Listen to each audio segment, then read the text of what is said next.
Blessings, We are blessings. live. We are Okay, live. great. We are live. Go. Go.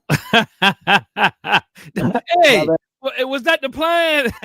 No, no, I'm just saying loud because you had started saying blessings. I'm like, Yeah, you yeah. know, we Blessings, all, family. Blessings, we people. started up What's right. going Um, on? Dr. Duh in the building with brother. Brother Shabazz, I always say, Brother Shabazz, sometimes you're Professor Shabazz, but what's going on to the pro-black Pan-African world? Holds up to everybody know how to put puzzle pieces together and look beyond the smoke and mirrors. We coming to y'all live tonight, and we got some stuff to talk about. Might be gloves off, but we got some stuff to talk about tonight. With all due respect. You know, like, oh, yeah, it's nice to say that.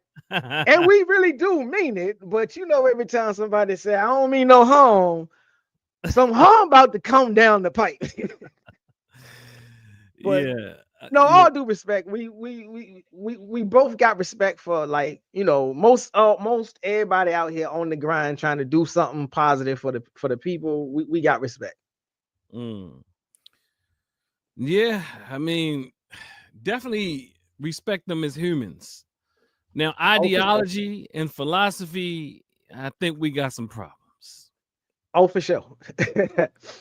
And there's been a lot going on out here in these YouTubian streets, as your dear brother, the number one Big Papa, as he says. You know, as they say, a broke clock can be right, what? Twice a day. Twice a day. Twice a day. So the YouTubians out here are making a lot of noise. They sure enough is. So I mean, so is this thing? What do we have it? Oh my God, we got streamers at the bottom from. Okay, but what do we have this titled as today? The title: FBA movement, James Smalls, Tariq Nasheed, Pan-Africanism, and more. And more. Yeah, I mean, what's your thoughts about all what's going on? I don't know how you want to get into this, but you know, what's some of the things that come up for you as we, you know, we kind of. Well, you know, I'll say this. First time I heard about the FBA movement. Let me back up real quick. You know, okay. If y'all don't know, y'all, this is the proper perspective, Professor Shabazz, right? And I called him up, right, family? I called up because, you know, that's my biological cousin. I just want y'all to know that, right? That's right. That's what it Look, lineage. Pun intended, right? So, and I see him over there on his station dropping serious perspective. And he puts things in these frames and he researches and he digs deep and all that type of thing. Things that, you know, I don't always, it's not my strongest suit. I do it, but you know, it kind of like you can just tell when somebody's like a little more natural at just doing the like they just want to. It's almost like they feel good about researching the thing the way that they research the thing. You know what I mean? Like they feel good about bringing up clips and videos and all the things and really making their point and sending it home, right? To me, I'm more of a like off the cuff, you know, analytical, you know, off the whim, shoot you out the pocket, pow type of guy with all types of thought and intellect and things like that to back it up. But this dear brother, my cousin, proper perspective, Professor Shabazz, definitely has a strength. And I wanted to see if we could connect like Voltron and have a discussion. And I don't even know what his thoughts are, to be honest with you. So this is organic, you know, this is an organic discussion, but let's talk. What's up, brother Proper? Well, I appreciate that. That's like a dope intro. I do appreciate that. And I do, you know, I have always sort of like prided myself on research. It was just something that kind of like came to me kind of sort of like naturally when I first started getting into the information that be out there, you know. And so I'm like, I took research to heart when I first hit the ground and was learning about this, that, and the other, and it always kind of stuck with me. But so yeah, I do appreciate you recognizing that and saying that. But you know, and it was through research that really like, you know, when I like brought me to understanding, finding out, learning about like different schools of thought, different ideologies. And when I first heard about the FBA movement, um, I thought it had a lot of good. I thought it had a lot of that makes sense. merit. You know, the way in which I encountered people, I met people like in a very like weird and interesting way because I had went out for I went out for a movie role. Okay. And on the set, so to speak, where all of the little, you know, not no real, like, you know, you might actually make it to screen. It was just like the background actors type thing. Mm-hmm. But all of the brothers that was back there, we was just, you know, huddled up and talking one day, and they started telling me, you know, politics came along, and they started saying, you know, they don't really see themselves as African American, and it was a little shocking to me. And so we had this conversation, and they was telling me all this stuff about how they feel about this term foundational Black American. And I really, you know, that was when I first like really discovered the movement, so to speak. And I was like, I was kind of like, okay, I understand what you're saying or whatever. I was doing a little pushback because I always came up, you know, considering myself just like an African in the West. So I was just like, but they were younger. And I was like, well, I know the age divide is going to break this down real hard. But, you know, Mm-hmm. I listened to their stuff, and they, at that time, you know, they were talking, there was honesty in their voice, and there wasn't vehement, there wasn't disgust, there wasn't denigration coming out of their mouth. So I was Mm-hmm. cool with it.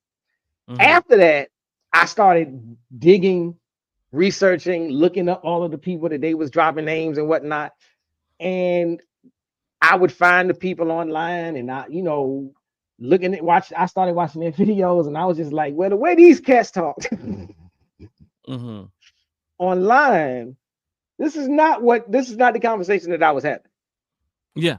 And so I'm just like, you know, I try to hold on to the idea that, okay, you know, I met these dudes, and they seemed like sincere, earnest people concerned about us making progress. Mm-hmm. But all of the ones that I have encountered online, I ended up just getting into like arguments and debates and beefs and Yeah. battles and Yeah. hardcore conversations Mm-hmm. on every social media app that I jumped on. I started running into them, Mm-hmm. and I couldn't find any more reasonably sounding. All I could find was the brothers that's stark raving mad Mm-hmm. about the immigrants taking from us. And I was just like, you know, I I'm not with this. I'm sorry. I can't rock with you like that. Mm. So I like, if not for the first encounter, Mm-hmm. I would just be like, it's all garbage. I hold on to the idea that there could be some people that do actually, you know, take to the identification of the label Right. without all the viscosity. But I haven't encountered any other than those that one time that don't come with the daggers out. And so I'm just like, I don't have a lot of positive stuff to say about the FBA movement. Man. If it was what the excuse me, let me not, my brothers and sisters, who I think mean well in a very traumatized sense. They are Mhm. in a them against us type of fight. Mhm. And sometimes they tend to use talking points that make sense. They do. I mean, if it was what they are saying it is, it Mhm. makes sense. Right. Now, the issue I have is that part of it is, and they'll say, well, this is about Tariq Nasheed. No, it's not about Tariq Nasheed, but yes, it's about Tariq Nasheed as well. Right. Because it's his brainchild, and he has created the foundational tenets, and you are parroting all the things he's saying and saying there's no leader. But absolutely, my debate is absolutely, if you don't want to call it a leader, it's a thought leader there, and you're parroting the thought leader's philosophy. Or whatever, if you want to call it a philosophy, or you know, his working ideology. You understand? Right. I mean, it works, and it's always working. And it's when I mean about working in a social scientific sense, meaning that he's still working on it. It's evolving, it's changing, and he's been evolving from where he has been to where he is for a long time, from pimp to pimp. You understand? From pimp to pimp. You from pimp to pimp. From pimp to pimp. But it's not about him I have problems with. Because one man without an army of people who follow him and repeat his ideological underpinnings, that's where the strength comes in. The strength comes in that in where you are repeating exactly what he says, and you try to hide your hand and throw the stone and hide your hand and act like you didn't just do what I saw you do, which is gaslighting. There's a lot of gaslighting in this movement. And I got some good friends, and they say some things, and I'm not trying to be like them. They say, if you don't understand FBA, you are stupid. I said it. I said it. Now this is what they're saying. I hear you. And the reality is, from a scholarly perspective, I want to say is I understand that you're lost. I understand that you don't see the divisiveness that's happening because you are on guard. You are on defense. You are triggered by what some have done, and which is a reality. But I can hold two things at the same time. Because you can totally flip the lens and say what we have done. You can totally see that we have been played against each other. And it doesn't start. It doesn't have a start and stop destination. It then becomes, look what your wife done. Look at what your children have done. Look at these people. You know, what I'm saying is, look, anything that has to do with divisiveness and it's aiding, divide, and conquer. And I'm saying it is a divide and conquer for ideology. Right. I think it's problematic. I'm gonna shut up and let you build.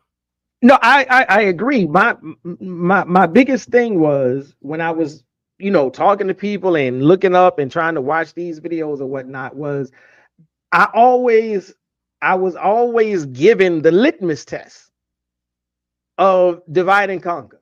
The way you can tell, the way you approach any ideology in any school of thought is, does it help us advance, or does it help us be divided? If it brings us together, then it's worthy of investigation. If it separates us, it's worthy of being shunned.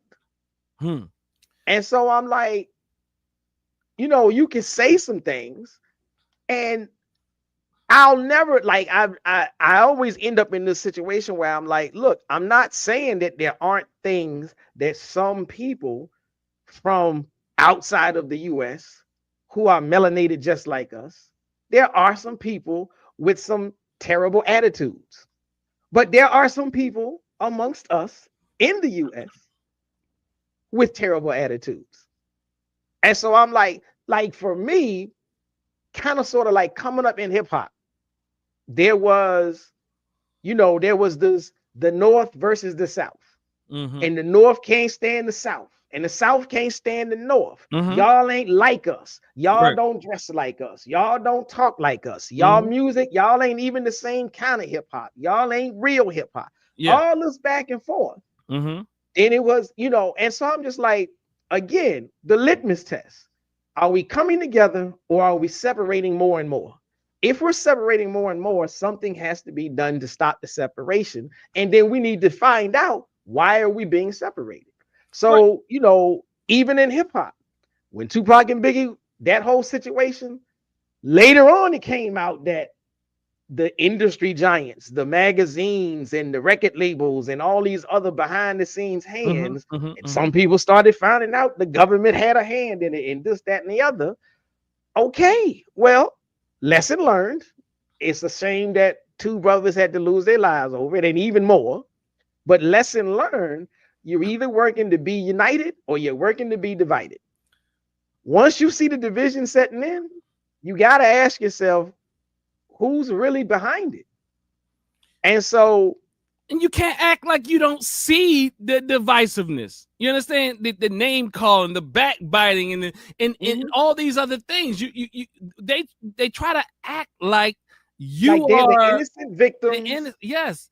And the immigrants have been taking advantage of us forever. No.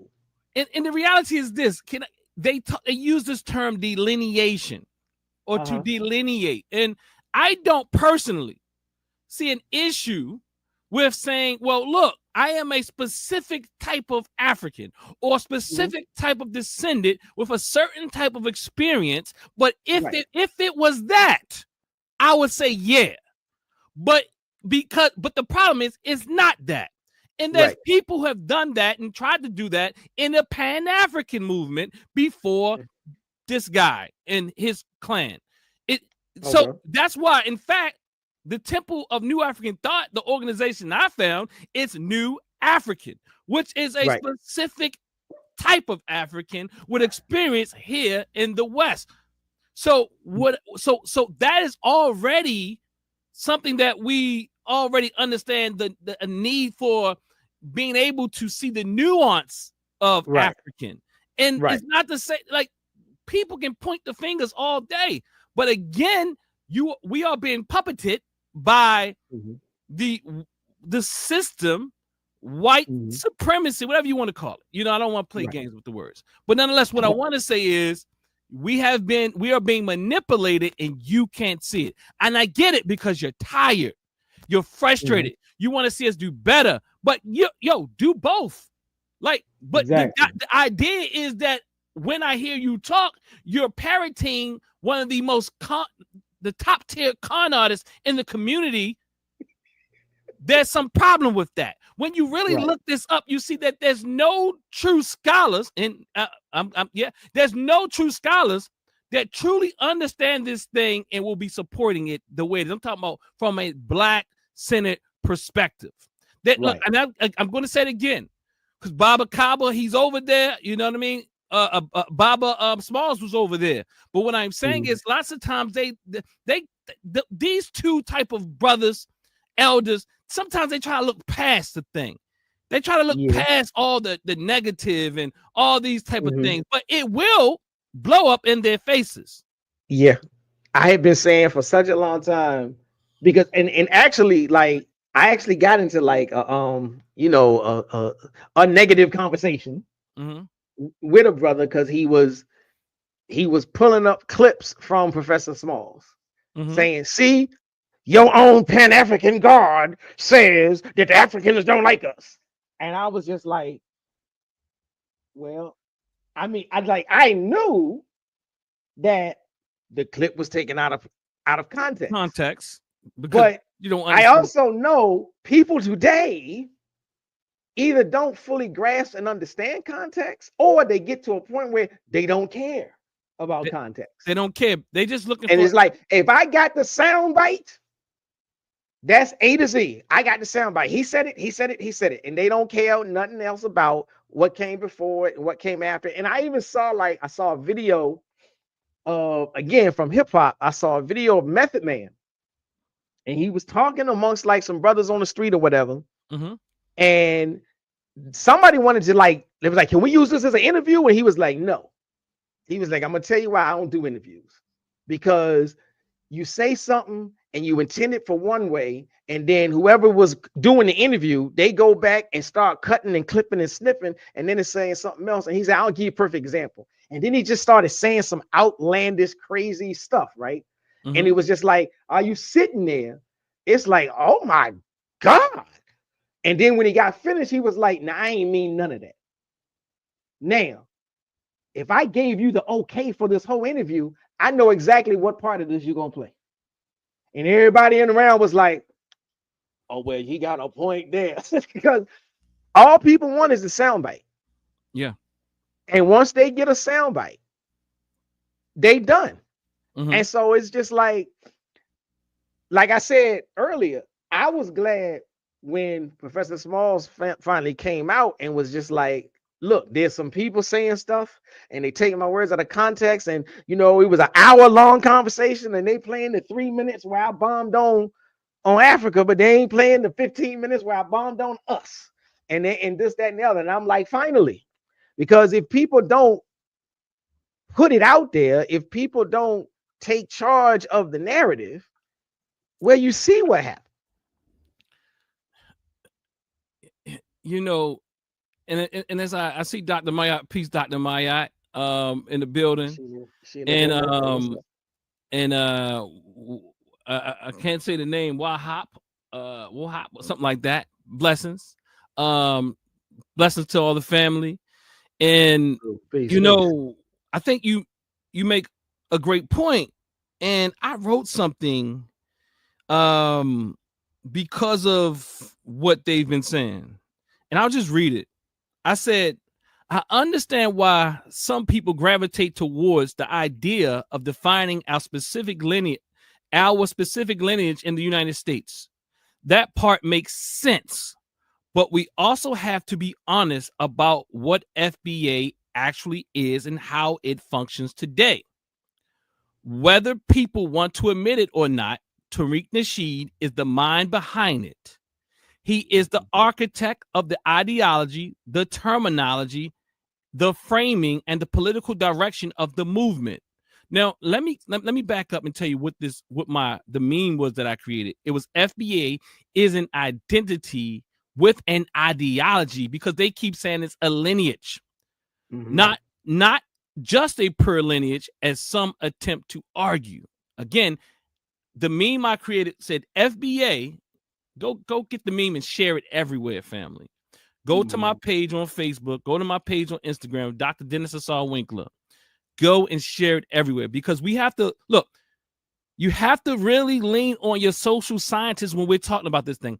And I tell people, at the bottom is, I said I wrote an entire dissertation on Black identity, so I know that all identity is socio-political. There's no neutral identities. FBA is not a neutral lineage. It has a whole ideology behind it, and it has a lot of the founders' thoughts in there. And the reality is, when I don't listen to the founder, but I'm like, what are these people saying that their rebuttals are horrible?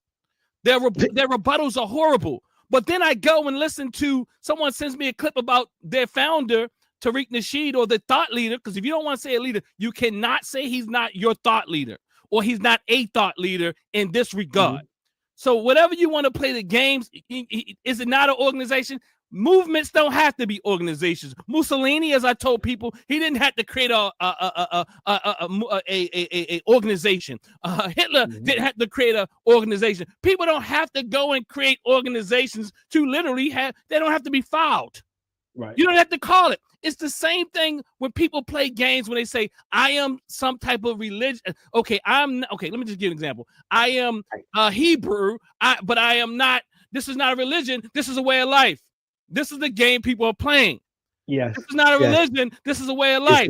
This is not a political ideology. This is a lineage. And then hence then some would say now they're moving on to try to kind of combat it by saying things like, well, it's the delineation, which is the ideology, but you cannot, I repeat, you cannot separate even delineating from FBA. You cannot separate what they're speaking about, their talking points, away from FBA. So let me go on with this reading.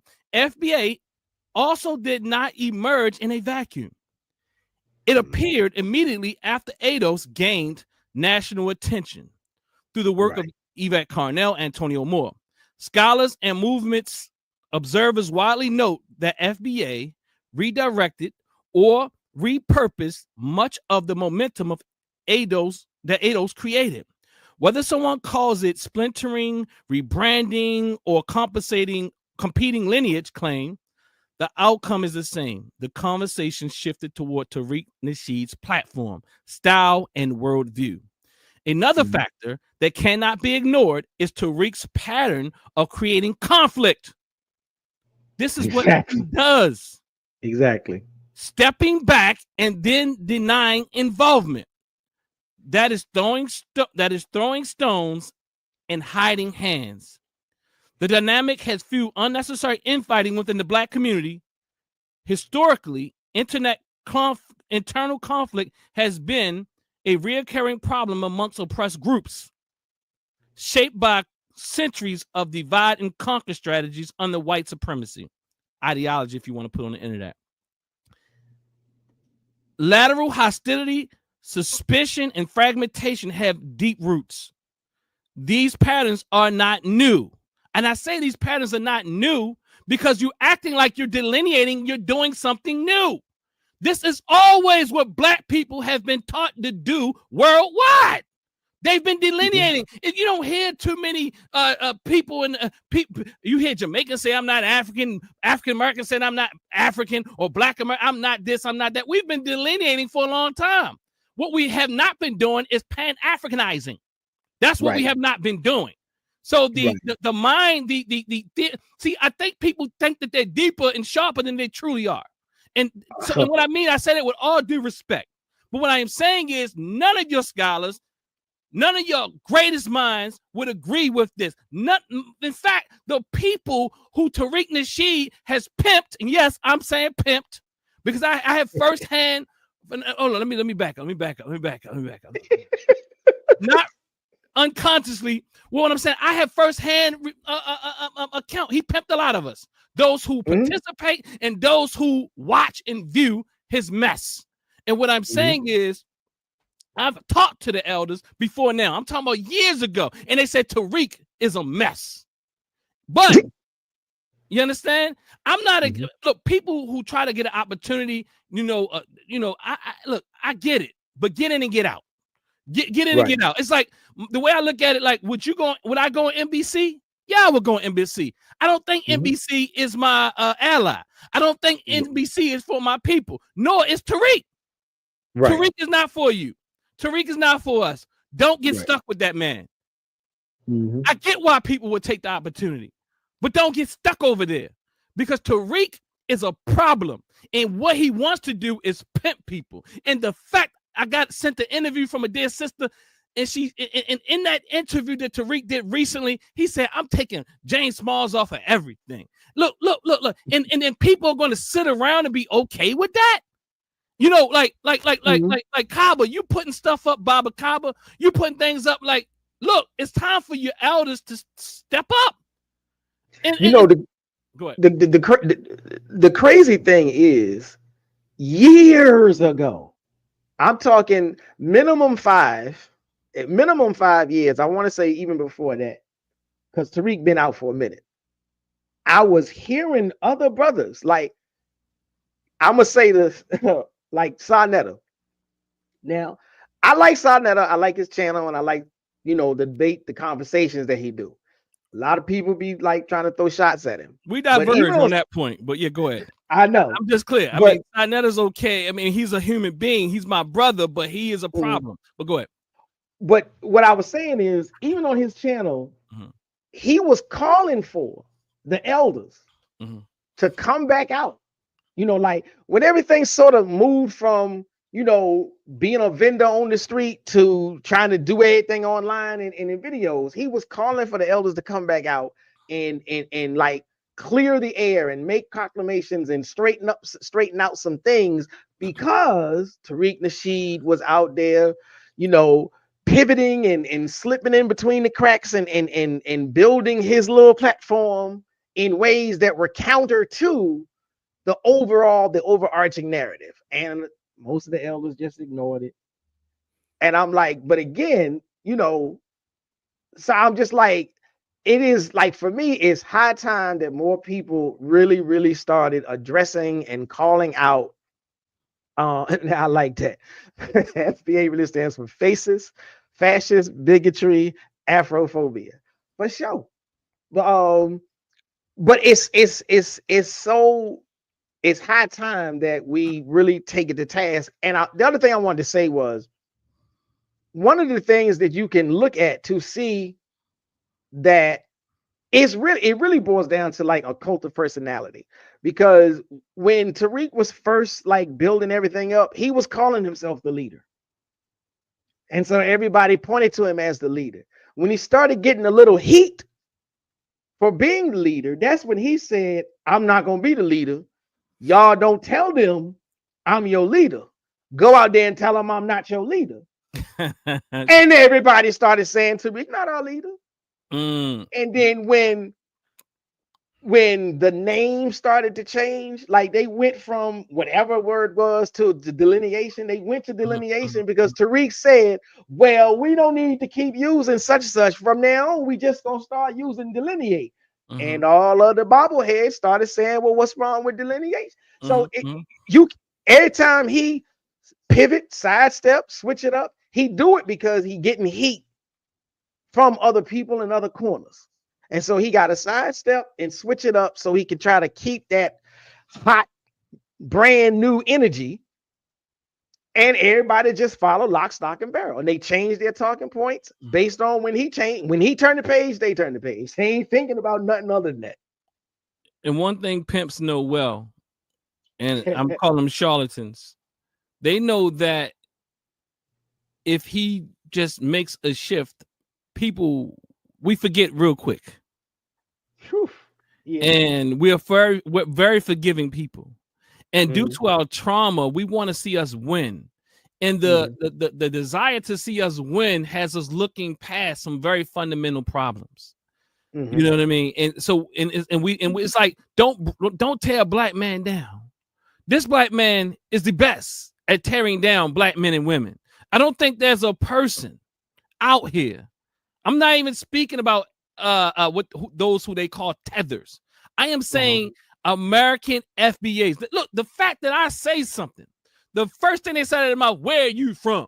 Where are you from? If I say something, they start to ask the question, where are you from? I'm from United States. My family is from the United States. This is my dear cousin right here. Blood kin. Our family come up through the Virginia area. My DNA shows it. You understand what I'm saying? But guess what? I don't care. I don't care. You understand what I'm trying to say? There's people DNA that show that they've been here and also in the islands. But what I'm saying is, at the same time, I want you to keep this clear that this does not mean that I don't see the significance in being able to isolate variables for the sake of study. I am a social scientist. I do that. I understand. We have isolating variables for the sake of study, for the sake of various claims and all those type of things, just to measure things and look at things a certain way. Yes, but the isolating the variables in this sense becomes with a certain level of hostility against people who look like us, who have been brainwashed by white supremacy, who have been brainwashed by colonization, who have been brainwashed by slavery and oppression and all these other things, religion and all these other things. But we must understand as conscious people that this is the majority of our people.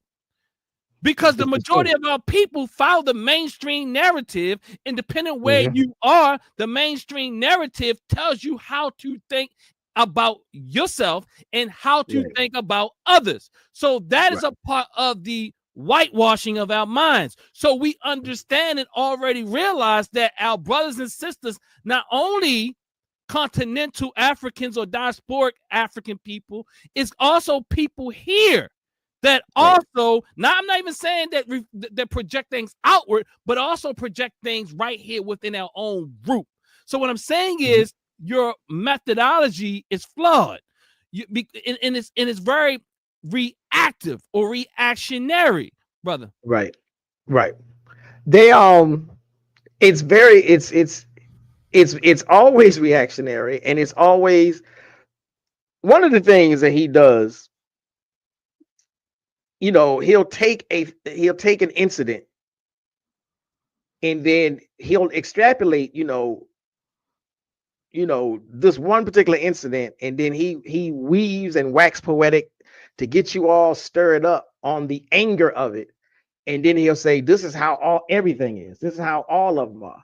And so I'm just like, again, the whole thing is, if all you're willing to see is the other person's bad act, like for me, the classic example that they like to throw out all the time is, what they don't like us or they call us names.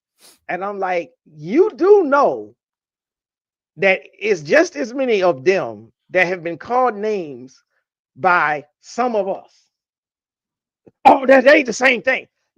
Look, like this is if you're once you're committed to always being the victim, then there's a problem. There's a psychological problem. And I'm like, no, I ain't got the chops for that. I can't help you. I can't diagnose you. I can't help you come up out of that circle. I just, like, I had got to a point where I had said, we gonna have to agree to disagree.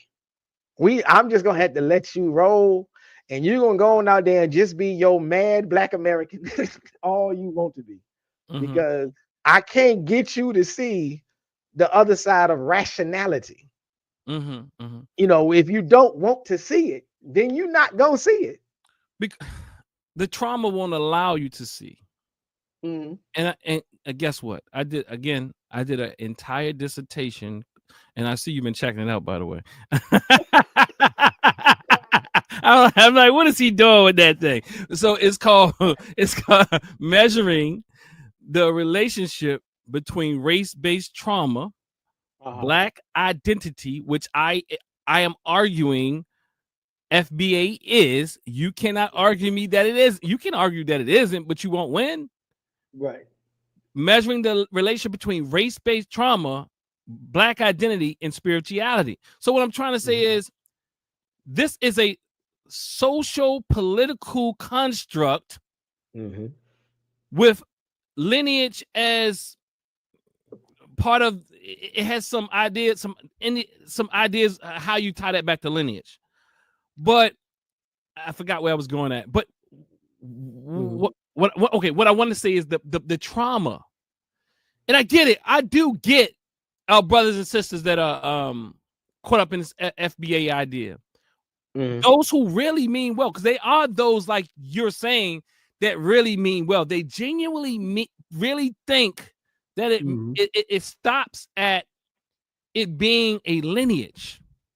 Right. They really believe it's nothing more than a new way to say you are Black. You're Black, right? It's more definitive, more, more explanatory. A little bit more, not just Black, but Black American, without being confused with someone like my wife, who's from Jamaica and she lives in America. I get that, right.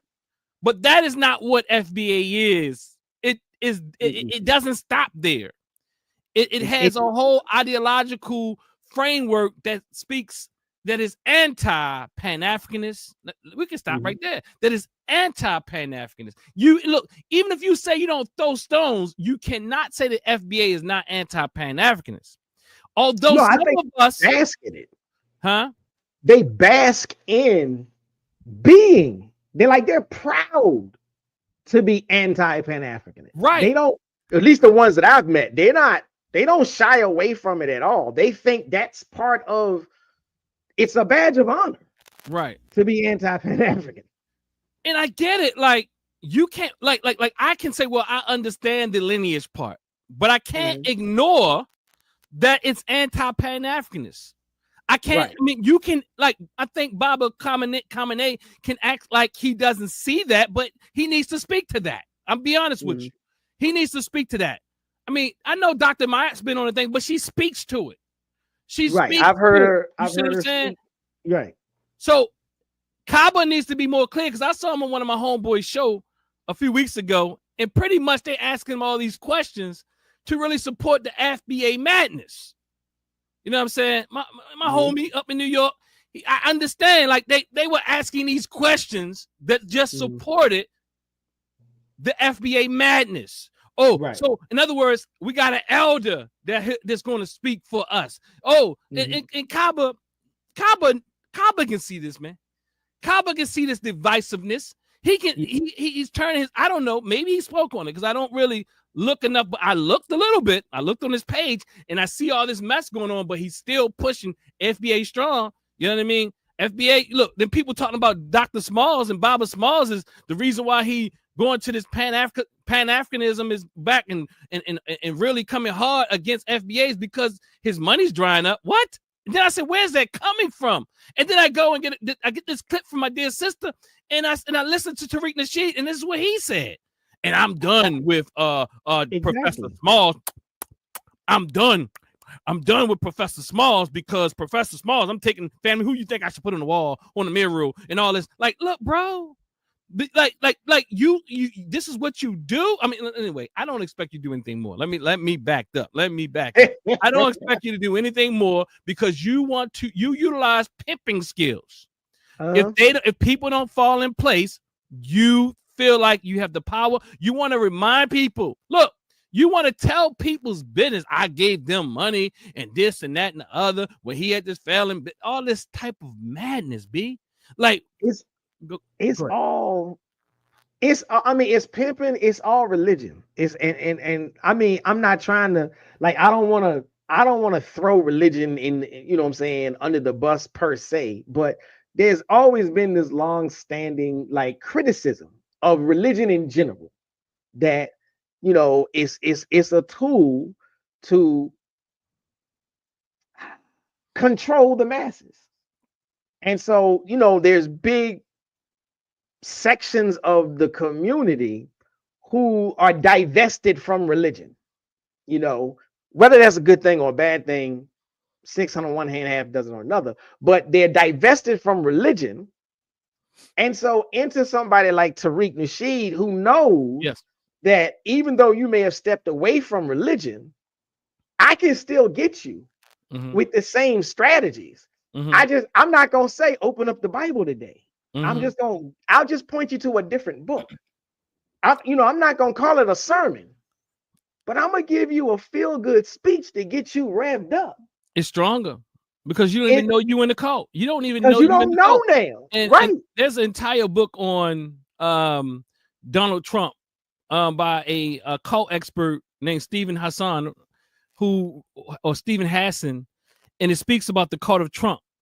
And it talks about these very organized traditional cults, but then there's cults that are created through the society in different ways. And Tariq Nasheed has created a cult without really saying it's organized. In fact, it's much more safer because what he does is say, I am not your leader, so I can't be responsible for what you do. Quite similar to Trump. I cannot be, well, although he was the leader, but nonetheless, but I have nothing to do with what these people are saying. Again, he implants all types of ideas because he has an ideology that is rampant through FBA. And this person here says, that what I saw it earlier. He said that, what do you think about that? Somebody said that Tariq, we're lying. Okay, he put Smalls on. You guys aren't truthful. He put Smalls on? He said, so Alonzo Robinson, dear brother Alonzo. He put him on what? He put him on some of his videos, but Smalls was already a person with a name, with credibility, with credentials, with a teaching, background, with a status before the videos. That's just like if somebody was to say, well, I'm the first person to record Dr. Ben, so I put Dr. Ben on. No, Dr. Ben was already doing his thing before you picked up a video camera.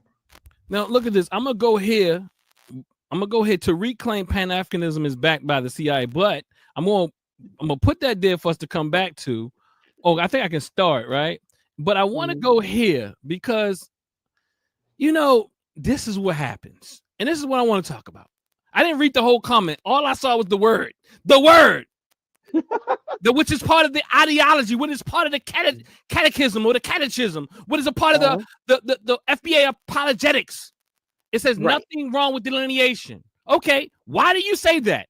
When first and foremost, I and my dear cousin here said, Proper said, we get that. Right. That's what's really tearing up immigrants. That is not what's tearing up immigrants. The immigrants have already delineated from you. They would rather call themselves some other form of blackness. Or they will say, I'm a Jamaican American, or I'm just Jamaican. They don't even want to put the American on there.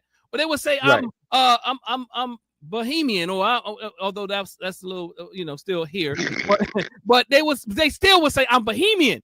But at the same time, people would say, I'm Puerto Rican, or I'm Trinidadian, or some of our brothers and sisters from the continent, for the sake of conversation, would say they're African. Although people saying they don't say that. For the sake of conversation, they tell you, like for me, I already understand. I said, where are you from? They say Africa. I said, no. I say, what country are you from?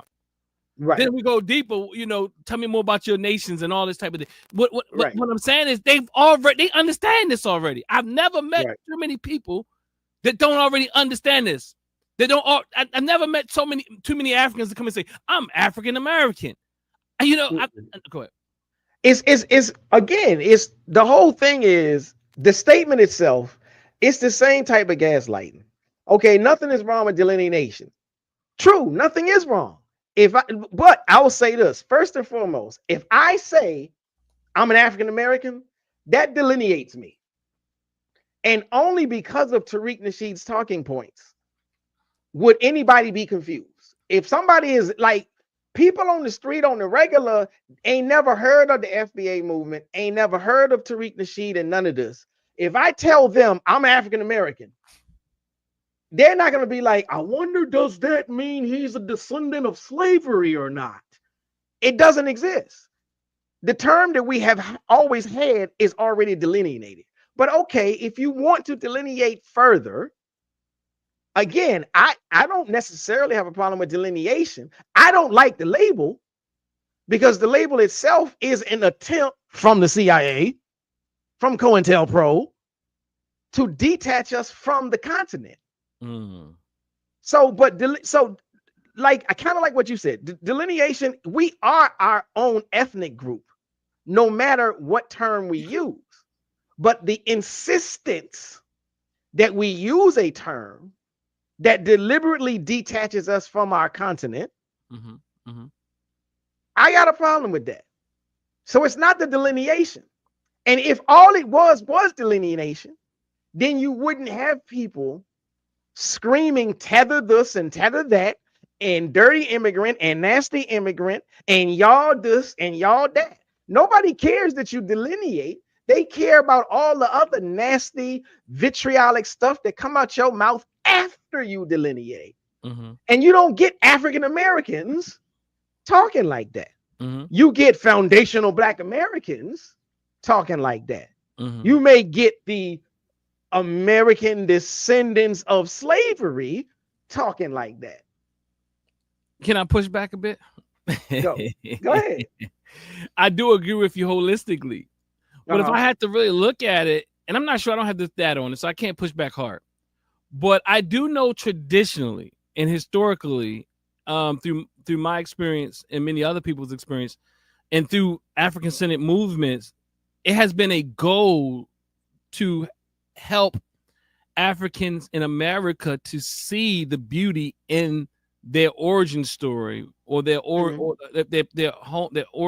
their place of origin, which is Africa, because we've been taught so many nasty things, and we have so many nasty thoughts about Africa. So it's been the hard work of African-centered and Pan-African schools of thoughts to kind of allow us to see Africa in its beauty, because we've been taught so many negative things about Africa and African people, that we've done the hard work. And perhaps people like you who've been in this, I was a little boy in Proper perspective. I don't know how old he was. He was just my big cuz, and he was already a dashiki wear. So, right. But I was a little boy. He probably was like in college. I don't know. He was in high school. I don't know. He was just older than me. I don't think he's that much older than me though, to be like. No, I think it's about I think it's probably just about 10 years. 10 years. Okay, so if I'm 10 and he's 20, then yeah, if you was 10 and I was 20, so yeah, I'm already in college. I was 5, and so maybe you were in college or something like that, and you're right. coming with your dashiki on and all that. But nonetheless, Right. what I'm saying is I knew that he was conscious because my father was always a conscious brother, and he really Right. loved Larry. I'm sorry, I'm giving the wrong name right here. Pardon me. It's all But good. the thing is, okay, nonetheless, he's not new to this.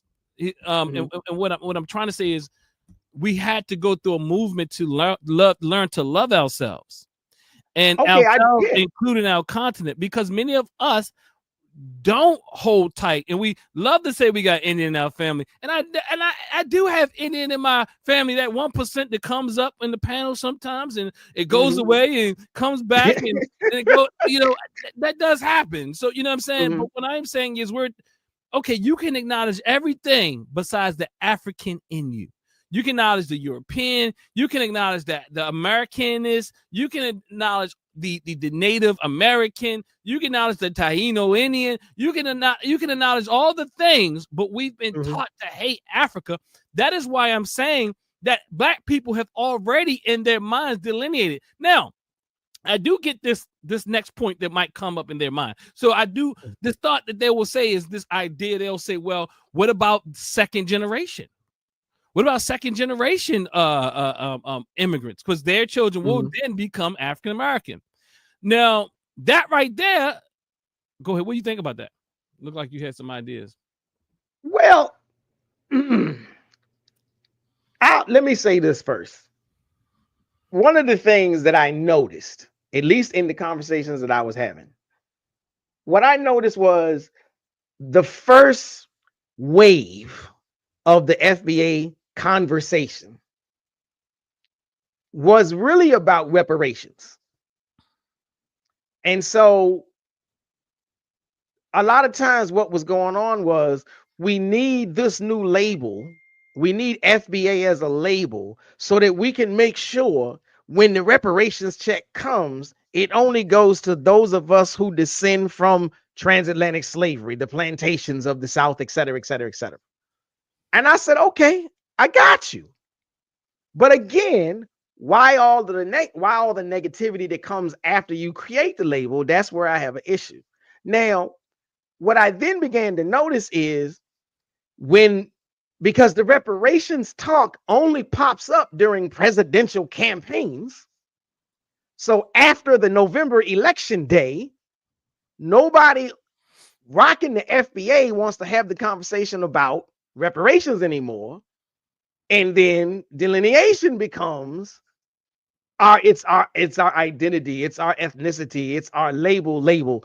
And I'm like, but hold on. First off, you told me this was about reparations, and now don't nobody want to talk about reparations, and you ain't working on reparations. You ain't got no policies, you ain't pushing no plans, you ain't talking. All you will talk smack about a representative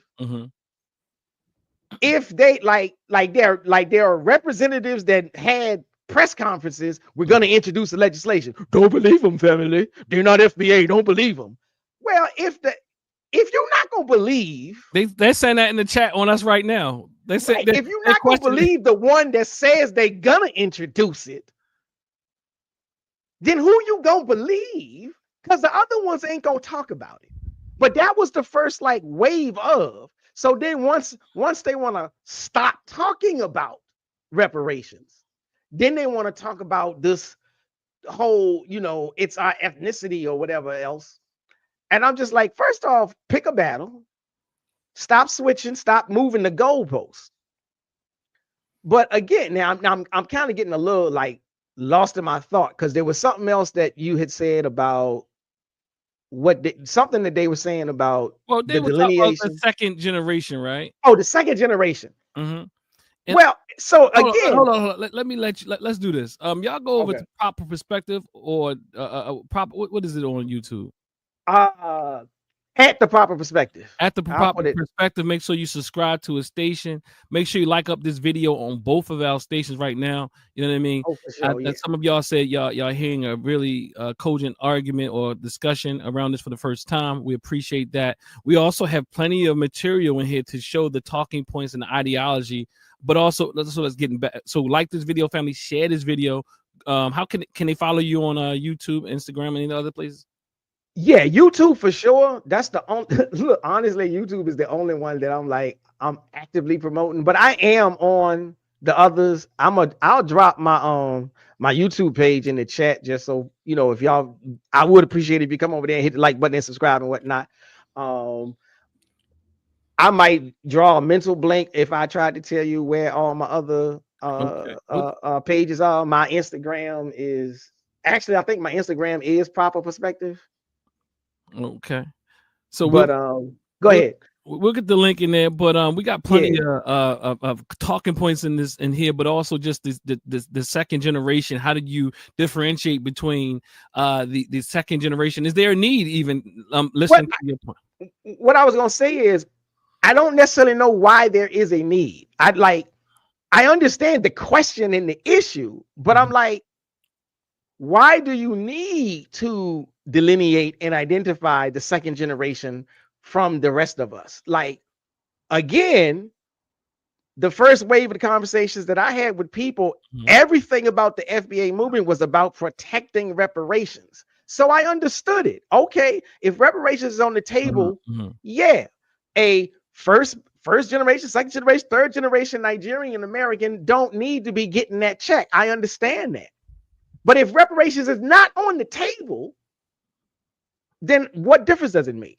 That would be my that's my question on my position. But then even so, let's say reparations is actually on the table. I want it to be, but anyhow, if reparations is on the table, if you look at the legislation that has already been written, whether you like the legislation or not, the way the legislation has been written, it's baked into the legislation how they define the possible recipients.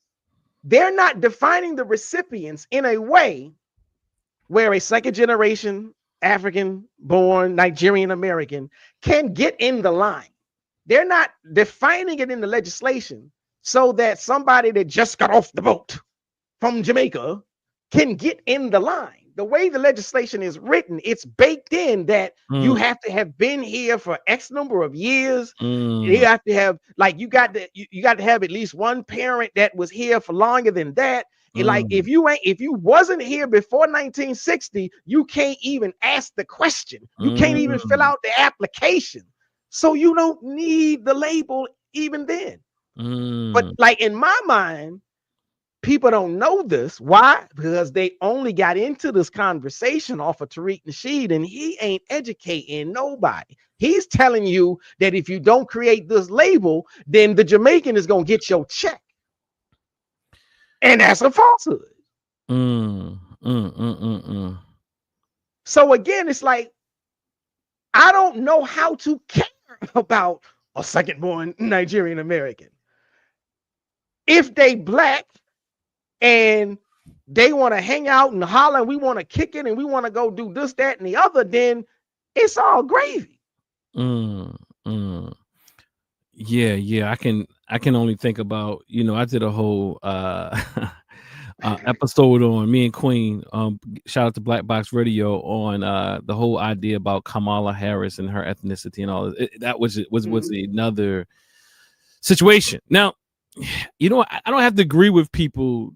Let me not get sidetracked. But nonetheless, this person says here, y'all are wrong. It's nothing more than a title for our lineage. Again, that's elementary argument. Again, I can prove to you. I've already shown that it's more than a lineage. A lineage does not have a lineage. There's no such thing as an identity without, in general, without some identity. And all identities have some social, political ideology or framing or some reason why it was created. And if you didn't repeat everything Tariq Nasheed said or other people, you know what I mean, then I would say, okay, if somehow even there's no label that is absent of some political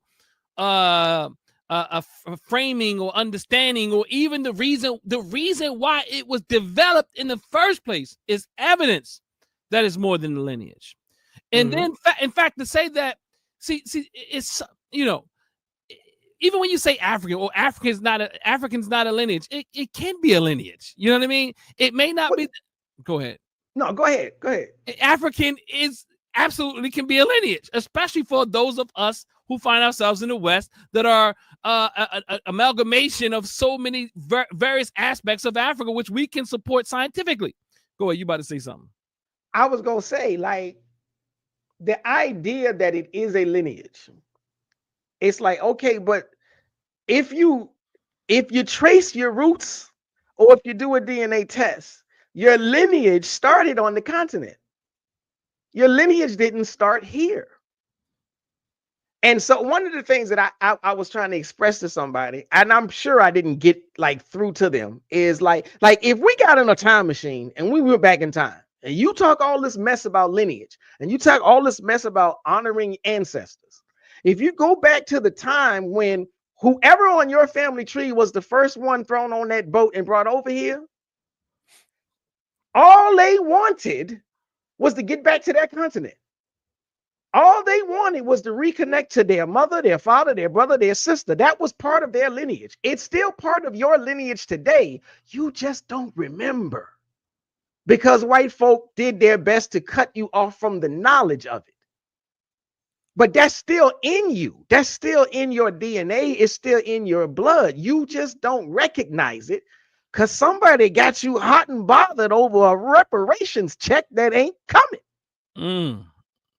Listen here. This person, I don't know if it's, because I'll tell you one thing I know about FBA. They can send bots over too. So it's not always real people, but nonetheless, in fact, you see these type of things and, you go to their pages and you follow, there's nothing really there, but it's still good for the conversation. I appreciate it. So now all the things we're saying, and even is fair-minded for the most part that we're saying, this is a part of the philosophy or the ideology that I speak about. And they have certain, what you call, when you what is it called when you use a certain types of words? They call them, in fields, we use jargon. So the jargon that you find in FBA ideology this is one part of it. Plebiscite, jealous, hating, plebiscite, babbling.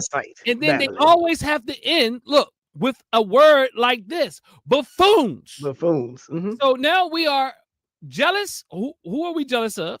To hating. How are we jealous of FBA if we're FBA from the way that you say we are FBA? You say we are FBA. If it was just a lineage, then you couldn't be saying that because I couldn't be separated from it, so I couldn't be jealous of myself. But nonetheless, maybe you're talking about Tariq Nasheed. I don't know. Jealous, hating, plebiscite, babbling buffoons. All right. Yes, Dr. Dennis Winkle, I listened to Tariq's broadcast last night to hear it for myself. Nasty work, absolutely. Our lineage ain't no cult. You do sound like weird teachers. Tethers. Tethers. See, that's another part of the jargon. That's another part of the lineage. Huh? What is that? Like, again, what is their lineage? They keep claiming the word. I'm gonna tell you what they did. I'm gonna tell you who I'm going to say he's wickedly con artistry. I don't even want to say wickedly wise. Wickedly con artistry. My man, our dear sick brother, Tariq, instead of saying our organization, he had to create a word that he doesn't have to say organization. Right. So he says our lineage. He says the lineage. He says the lineage has to do this. The lineage has to do that. So they use it like, now you just take and really insert lineage for organization or whatever it is. So listen here, our lineage ain't no cult. So now think about it. Our organization ain't no cult. Right. You see what I'm saying? See, Tariq is brilliant in that way that he uses the word lineage instead of our organization, our movement, sometimes things like that would point directly that he's a leader. So he says lineage instead of community, organization, so on and so forth. So they just supplant lineage for words. And they parroted it back. Like, again, I'm like, lineage is descent from an ancestor. So, okay, yeah, your descent from an ancestor is not a cult, but your descent from an ancestor reaches back to Africa. You're an African. You're not a Nigerian. You're not a Tanzanian. You're an African American. You're an African in the West. And if you want to switch it up and say you're an American African, then you can do like a Nigerian African. You know what I mean? That's like and people say things like all types of stuff that doesn't exist. Well, the only, like, even in our own community, sometimes they say, well, there's no Chinese American. Yeah, it sure is. People in Chinese that have Asian descent or from China, they literally do say Chinese American. I know some of our own scholars said things like that, which is not accurate. Maybe it was accurate at one time, but it's definitely not accurate today. Right, because the whole thing is, every group gets to pick and choose what label they use the most. Like a Chinese person or a Chinese American person, some will say, I'm just Chinese. Some will say, I'm just American. Some will say, I'm Chinese American. And in that regard, again, I don't have an issue with somebody saying I'm foundational Black American. If that's how you choose to identify yourself, that's why we can say things like, you clearly don't understand what's going on if you say we're jealous. You clearly don't understand what's going on if you say we're hating, because this is not hate. This is love. I don't have an issue, right? I don't have an issue with you saying I'm a foundational Black American. I have an issue with what comes out of your mouth after that. Like most foundational Black Americans, once they have established, this is my lineage, the next page is, I can't stand tethers. I can't stand Africans. I can't stand Jamaicans. I can't stand Trinidadians, and so on and so forth. Look, right here. They said our lineage ain't no cult. You do sound like weird tethers. That's part of the ideological jargon. That again, which points back that this is more than a lineage, more than delineation. Because now we are ousted as genetic. I mean, where our DNA can support that we are what you call FBA, and now you're calling us weird tethers. Like, can you oust me out of FBA since you say I'm FBA? I don't know. Go ahead. Well, again, that's the whole thing. Like, that's when, now that's when the rubber meets the road when it comes to whether or not you're a lineage or you're an actual organization. Because if you're an actual organization, then yeah, we could be excommunicated for not following the teachings of the leader. Well, even in Black identity in general, there's various social political ideas. William Cross and so many other people who have created these Black identity models, which actually show that how Black people identify and their political ideologies. There's different variations. There's a different variety. Hence, you have people always saying we're not monolithic.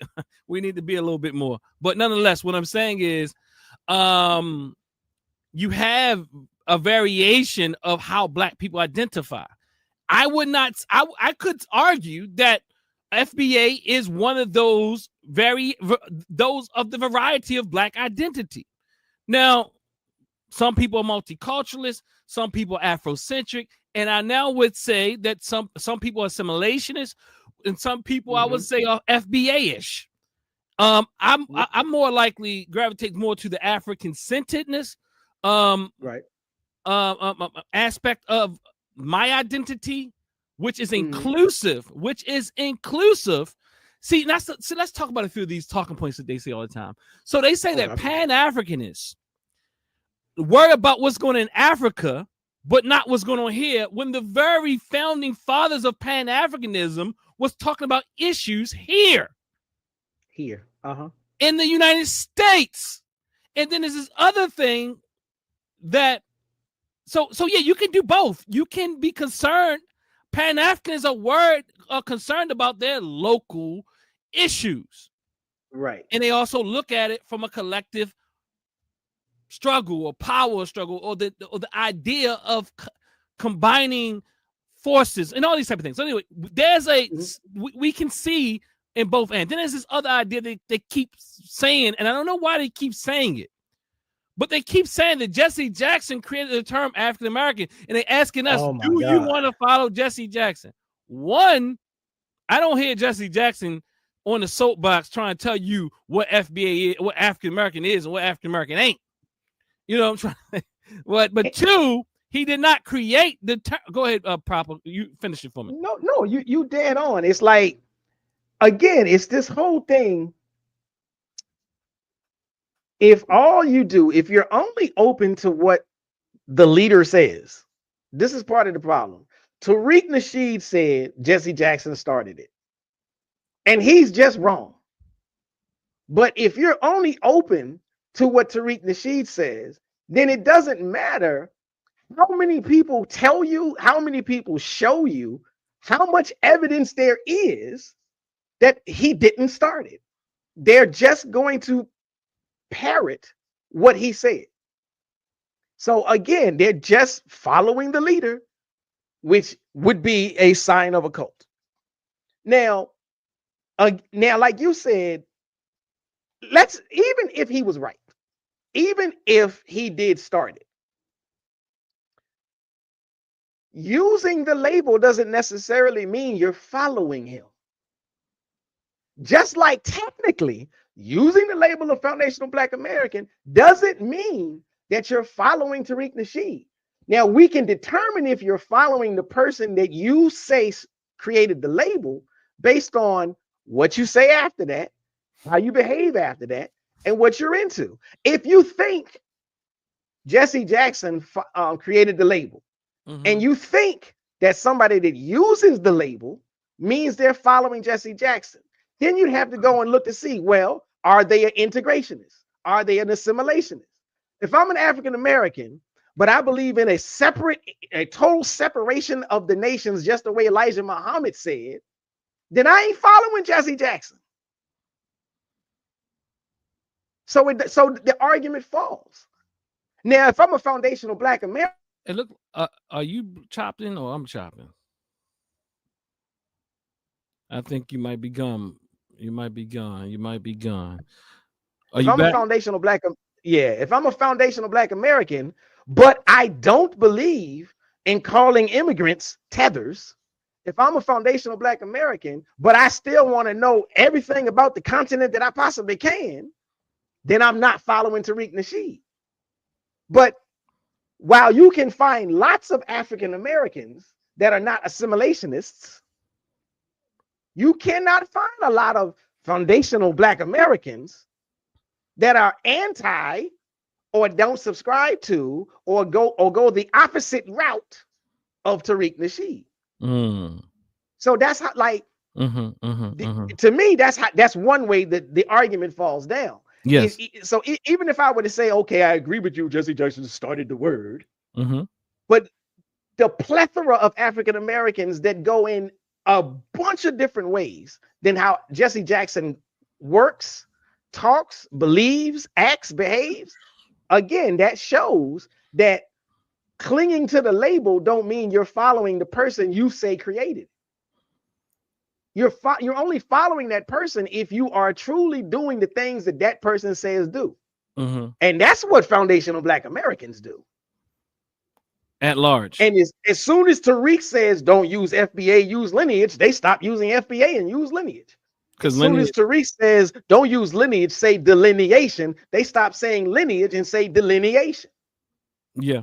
It's a plan. If Tariq woke up tomorrow and said, you know something, screw it, I was wrong, Pan-Africanism is true and live, and Africa loves us, then all them followers would then jump off this hate bandwagon and back onto the other one. You're right.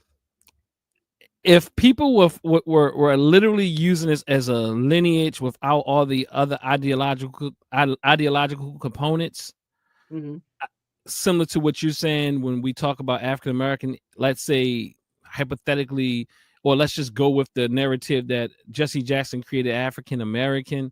When you juxtapose these two next to each other, you clearly can see that there's a difference. And even African American has political ideological underpinnings. So what I'm saying, there's no separation. You cannot separate an identity. All identities have some ideological, some political underpinnings. The very construction of them, the very construction of identities is political. Right. So I understand that sometimes we don't understand it, but that's when we listen to people like Tariq Nasheed, who has no real scholarship. And even if you look, there's not much scholarship on FBA. There's more scholarship on ADOS, which is another story. I think Tariq Nasheed and hijacked them and did a better job. But go ahead. I was say he did a better job in the in the social media sphere. He did a better job in you know what I'm saying. Oh, one thing I do. I'm being. I don't really like ADOS. When I'm being facetious by saying better job. Like I'm using better job is like I say sometimes we upset that white people they've done a better job at killing people. They've done a better job of oppressing people. They've done a better. So I'm saying something akin to that. Right. I mean, I got you. I'm just saying. Yeah. I'm saying like I don't necessarily like ADOS either. But one thing that I respect about ADOS is their platform and whatever it is that they say they stand for. They at least make efforts and attempts to establish it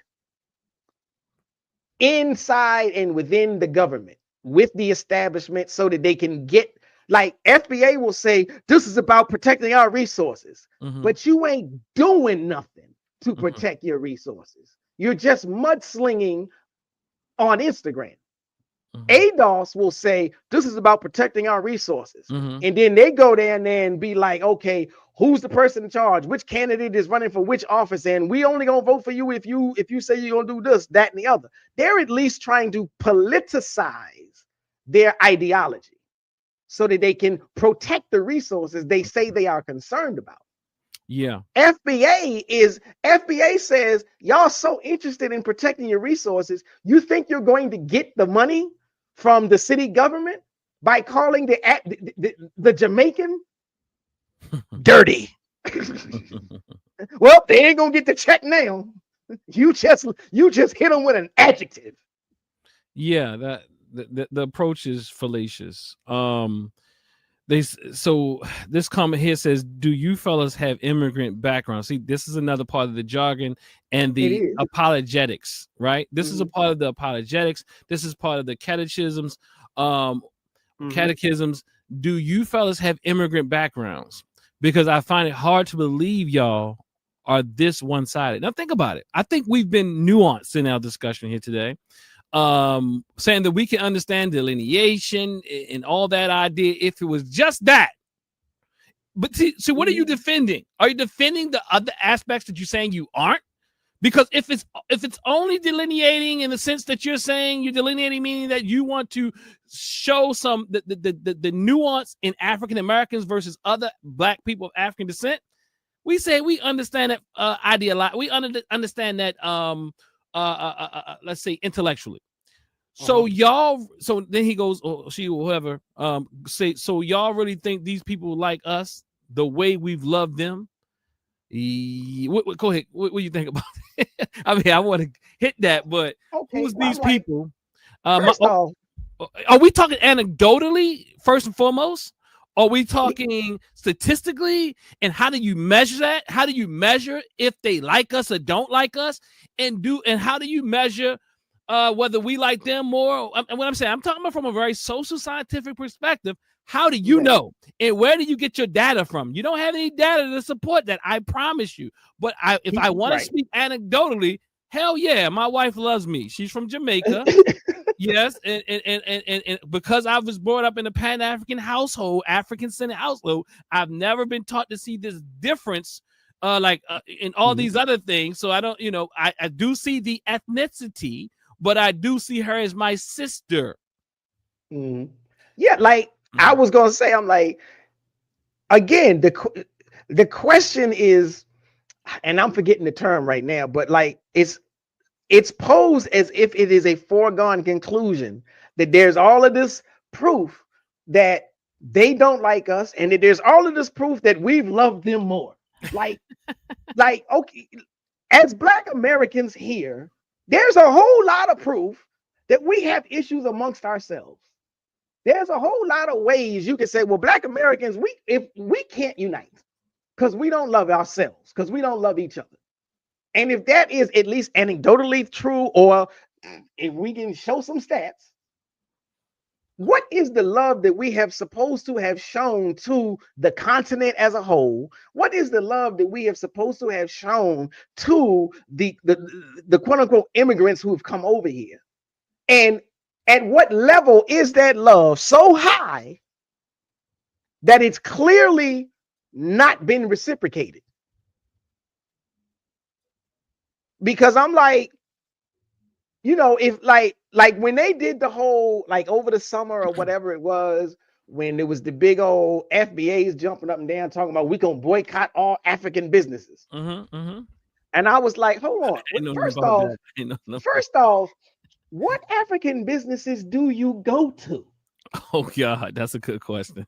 Like, I'm like now I go to African restaurants. You telling me I can't go to my favorite African restaurant because some woman in New Orleans got charged $400 for some dreads? I got a problem. But if you're gonna boycott all these African businesses, which ones were you going to in the first place?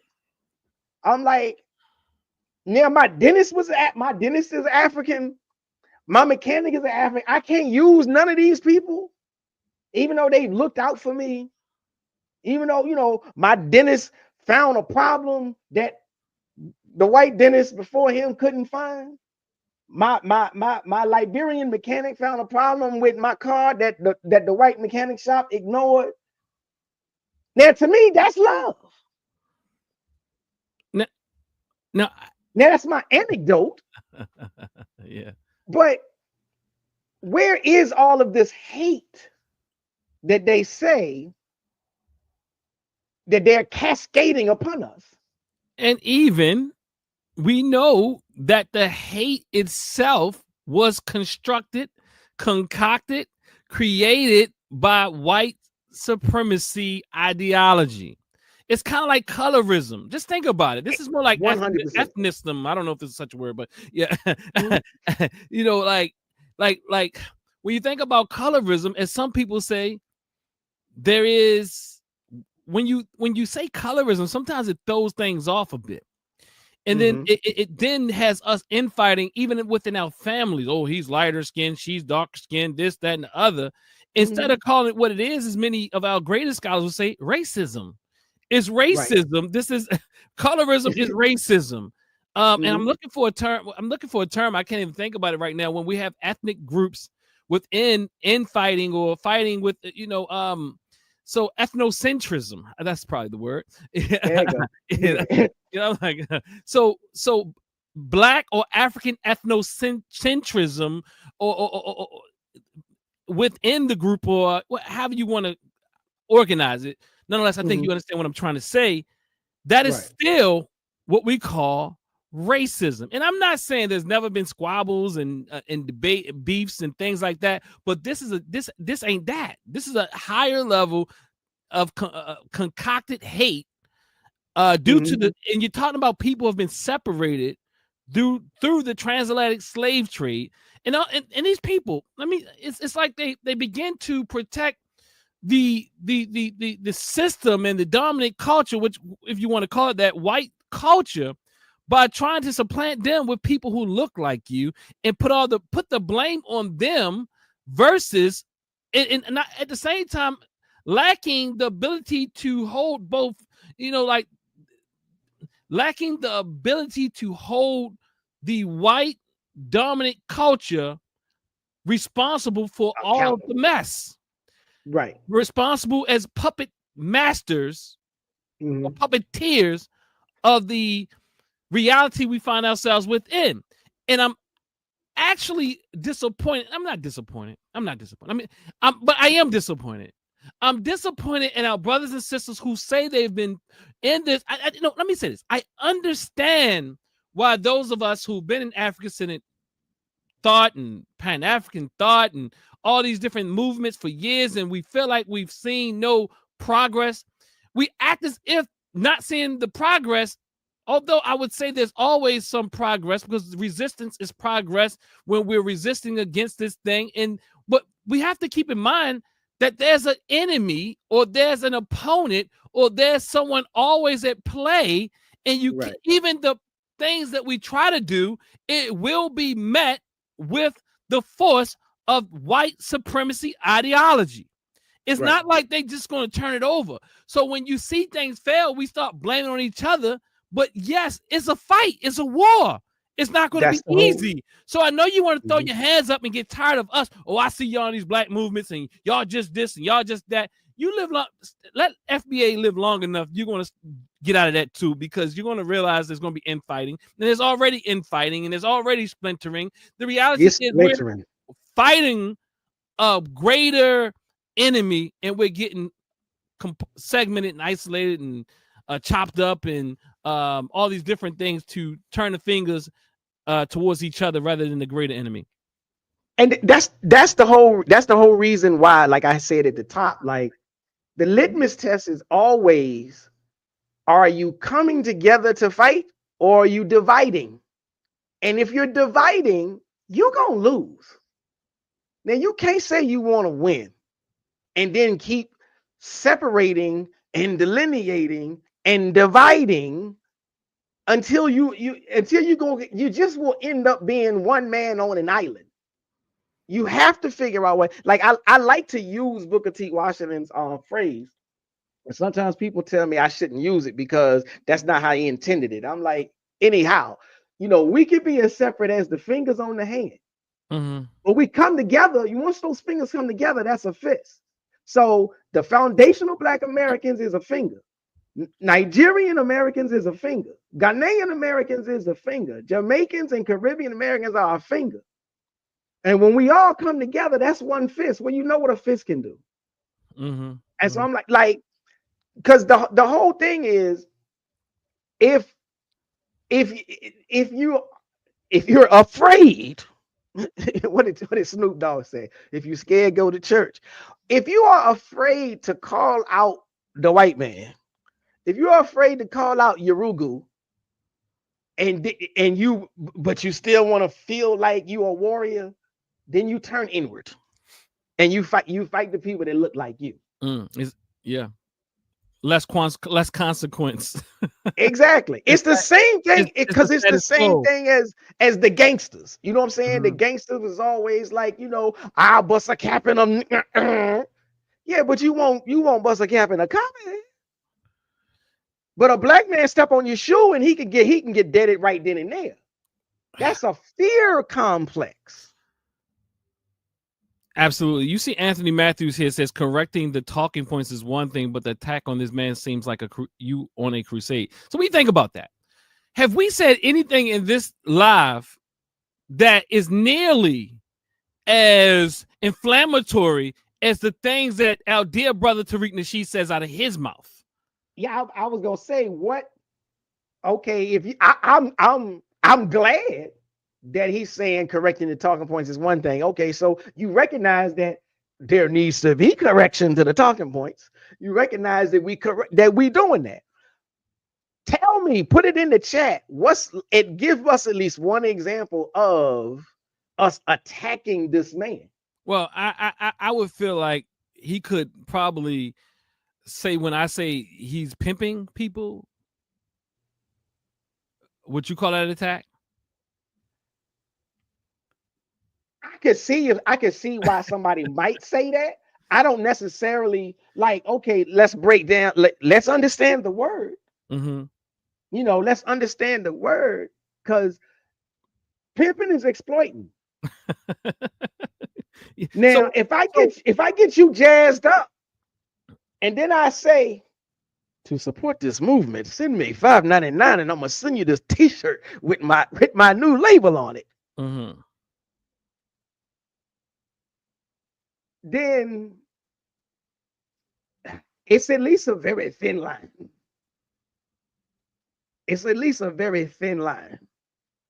Am I being sincere, or am I just trying to get your pockets? Mm-hmm, mm-hmm. Somebody And it's responded. a whole lot of Tariq constantly tears people down on his social media channel when they respectfully and politely try to correct him on his misinformation. Now, I'm gonna say I seen that. Like, I was trying to just stay even keeled about things, and I was trying to, like, because I used to follow him on Instagram, and I used to, like, click on the links every time and I get a notification or whatever. And I just got to a point where I was just like, it's so vitriolic, it's so visceral, Mm-hmm. the way he go at people. Mm-hmm. And I'm like, this is guttural. I can't have this kind of negativity in my cipher right now. Mm-hmm. So I was just like, okay, I can't take it no more. I had to unsubscribe. I don't need this kind of thing. But he does. He tears people down. And so I'm like, okay, life is a blood sport. Now, if you go tear people down, and if your people will help you and celebrate you for tearing people down, then they better have some thick skin when the tearing down comes home. Now, X Unknown says, we've helped all these folks. This is all cap. How do we help all these folks? I think we've helped people. I think okay. But we I ain't also sent no armies. Cuba sent military to South Africa. We stood, we marched, we did pickets, and we did internal pressure. Yeah, we helped. Yeah, on different levels, right? Uh-huh. Well, we of course in America we're not sending armies, but we're really captive. Like we're in a colonized a state here. And that's why I asked it though. That's like, I'm not trying to say that we don't help, but I'm saying there's a problem with this statement. We've helped all these folks. There's a problem with this statement. I think, and I get what you're doing, and please do what you're doing. But I also just want to up front say that the opposite of it is inaccurate. So it said that's a lie. In other words, I also want to say they've helped us, but keep going. Well, okay, and that's definitely a point. But I'm like, again, what is the help that, like, I know I have heard them say, because of what we stood up for and marched for with the civil rights, that's how they got to come over here. And I'm like, okay, that's true. But for one, if we didn't want them to come over here, then we should have demanded the legislation be written in a different way. We didn't see a problem with them coming over here. We wanted the numbers. We wanted more black folk to come over. So we wanted, or we allowed, or we agreed to have the legislation written up in such a way so that when other black people get here, they can be counted amongst us and we can get further down the road. Now, I know that there's some people that say, but we getting backburnered on that. When I'm hearing you say this, right, what comes to my mind is, I think people struggle with holding all the variables together at once. If they really listen to what we're saying, we're not even really in a really outwardly saying, "Oh, we disregard the political, some of the things that you say you are." What we're arguing is all the things that you don't say you are that we know you are. So it's and what do I mean by that? I'm saying like, if you were just a movement and you thought that reparations was the best way to lead Black people and all that type of thing, whether I agree with you or disagree with you, I would still be, we can disagree. We can agree. We can agree to disagree, whatever, all that type of thing. But this is not what I'm talking about. I don't think that's what we are talking about. We are talking about this ideology that undergirds this FBA identity that denigrates our brothers and sisters across the ocean, across the pond, within this United States, and even us, which denigrates us for even thinking differently. And I would argue that it's more about the fraudulent behavior that we are like that at least I am arguing. I am not arguing your political position. Like, I'm not arguing the nation. I don't agree with the Nation of Islam political position wholeheartedly. I mean, all the way. But I'm not sitting here coming for the Nation of Islam. Right. I'm not sitting here, and if there's things that you can debate about any Black organization or whatever thing you like, Nation of Islam would probably say they're not an organization too. Yeah, everybody. Yeah, because everybody does that, and it's a nation, and so on and so forth. But what I'm saying is, Tariq Nasheed ain't that. And this movement, FBA, if it was, I'm not saying it can't even clean itself up. If it gets away totally, maybe 50 years, we forget about the leader and so on and so forth, and it might become a pure lineage or what have you. But why didn't you just choose ADOS? I mean, I don't know. But nonetheless, what I'm saying is, maybe they like the terminology. Maybe they don't want to be the descendant of a slave. But what I'm saying is, I am not debating. I don't think Proper is debating that you have a political identity in a way you think we need to go about curing some of our issues as FBA. Is these other talking points, these other gaslighting tactics, these other divisive tactics, just even what just happened with Baba Smalls is problematic. And that Tariq Nasheed is the godfather and can do that.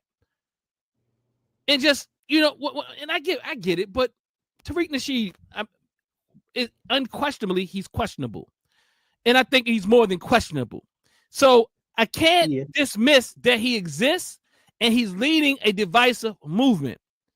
All the other ideals, the ideals of us getting reparations, whether I agree with that or haven't made my mind up completely or what have you, I'm not against it. Do you? If that's how you want to contribute to the Black community, if that's how you want to do it, and without causing more division, do it. But it ain't that. Exactly. I mean, again, like, one of the beginning, waves that I was introduced to FBA was through the reparations movement or the reparations call. And I was just like, for me, I'm like, anybody that wants to stand up for reparations, I'm there. What's going on? Where do we need to meet? When are we going to have the conversation? When are we going to have a march or whatever it is? Now, again, when I show up and like, you make this big whippy dude, we're going to have this conversation about reparations. I show up and you talking about, and this literally happened, and you talking about the Black British actor that just got chose in a movie. I'm like, what the fuck? What?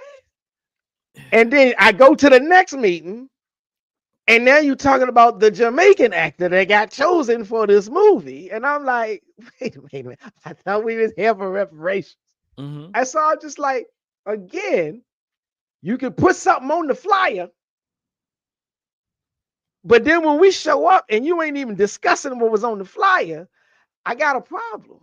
I got an issue. And if you want to call yourself foundational Black American, I'm not mad at you. Kujichaga Leah says self-determination. Call yourself what you want to. Now, I can simply say, I don't like the label. I'm not going to use the label, but I'm not mad at you for choosing the label that you choose. And I say that because I was calling myself an African when people was only warming up to African American. And they was looking at me like, why'd you drop what happened to the hyphen? Why you drop that? I'm like, look, you ain't got to ride with it. Just understand I'm on something else. So I'm well used to not being in the thick of the fold. So you can call yourself foundational Black American. But again, my question is, if you truly about your lineage, if you truly about preserving resources, and if you truly about reparations, then you would spend way more time working on and talking about that. When you get online and if you got a 1 hour live, if you got a 5 hour live, and 4.5 hours is talking about a nasty Jamaican, a dirty Ghanaian, a evil Tanzanian, a bad breath Somalian, I'm like, yeah, well, what was the legislation we were supposed to be calling our congressman about? Mm-hmm. Oh, that don't matter now. Now it just matters that we delineating. Nah, I don't, this is some Jim Jones Kool-Aid. Yeah. Yeah. So I like to say Marcus Garvey, Claudia Jones, Stokely Carmichael, Walter Rodney, Franz Fanon. So many. I mean, I think the list can go on. And I know people would try to throw Garvey as under the bus now and all these different things and so on and so forth. But all these people we've always worked in tandem with. In fact, they were working here for our liberation. Because, in fact, we have to also see ourselves as the epicenter of Black folks to some degree. And what I mean by that is that the hate, look. We pardon this analogy, but if we had to look at all the African nations and we had to say which nation is the house Negro,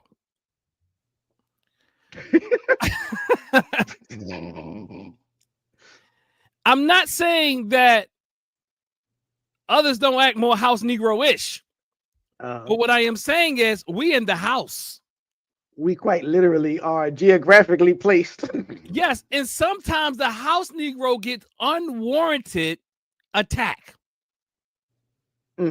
Because people feel like that they can't trust that house Negro. Because that house Negro is close to master. And we are in this United States here, which sometimes blinds us to the reality of other people. And what I'm saying metaphorically is that they gonna be some people that hate on you because you in a house. And I think we have to understand that position and that positionality. And sometimes we think that we are a little better, even us, than others because of our positionality. Versus saying, you know what, you have more access to the crumbs. Your crumbs are a little bigger. In fact, those crumbs are bigger so that you can join the forces of being a assimilationist American. Foundational. Yeah. That's what they want. And I'm like, to me, I mean, to me, that is really the hidden hand behind the foundational Black American label, movement, ideology. The ADOS label, movement, and ideology. They want you to identify with America, Uncle Sam, this government. Hold up, cuz. Hold up. Look, they ain't even denying it. We built this house. let's go back. They saying, yeah, we built this house. Then they going back to say we are better because my ancestors made it better for us. You hear what I'm saying? See, I'm doing a I'm psychoanalyzing the mindset. You see what I'm saying? So I always do a social psycho conceptualizations of what's really going on, and they say yeah, and they say and FBA power about it. We are better. That's what they saying. So okay, go ahead. I like this comment. H. Rap Brown was FBA and passed away, and Tariq never made a video about him. I mean, Tariq is constantly, again, if you were truly concerned with FBA issues, then you would spend more time uplifting FBA and not tearing down non-FBA. The proof is always in the pudding. You know, you Pan-Africans, foundational Black American, we, you know, those of us who are rooted in the soil of the United States, but have an ideology of Pan-Africanism, our lineage may be foundational Black American, but we pay attention to our elders and we try to big up our elders. We try to spend more time bigging up our elders than tearing down anybody else.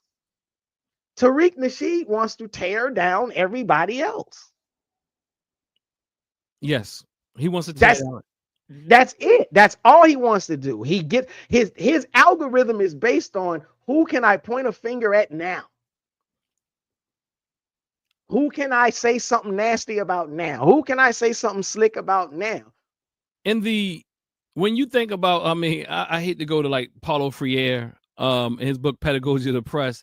There's a term that comes to mind when I think about Tariq, and it's called a sub-oppressor. Not necessarily the ultimate oppressor, but Tariq Nasheed is a sub-oppressor. And he used the same tactics that the dominant culture uses, if you want to call it that, to keep people in their place. And he does, and even the game of what his philanthropy, his philanthropic endeavors is to have you respect him. It's always a chess move. Understand that he's a wickedly I like to say, I don't want to say wise. What's the word I said earlier? But he's intentional about the things he does. It just like people, all like other capitalists. You give, and then so that you can say, "Look at what I did." Look what I did. Somehow, for people who are less able to see through the charades or the mirage or what have you, that you did that so that you can hit me in my heartstring, and that right there then protects you against the negative thing you've done. Because not only did you support somebody, you supported Dr. Baba Smalls. Not only did you support somebody, you supported Dr. Francis Cress Welsing. Not only did you support somebody, you supported our heroes and sheroes, those who you at any chance if they step out of line in your ideas, you can now dethrone them because somehow you become the big puppet, the sub puppet master.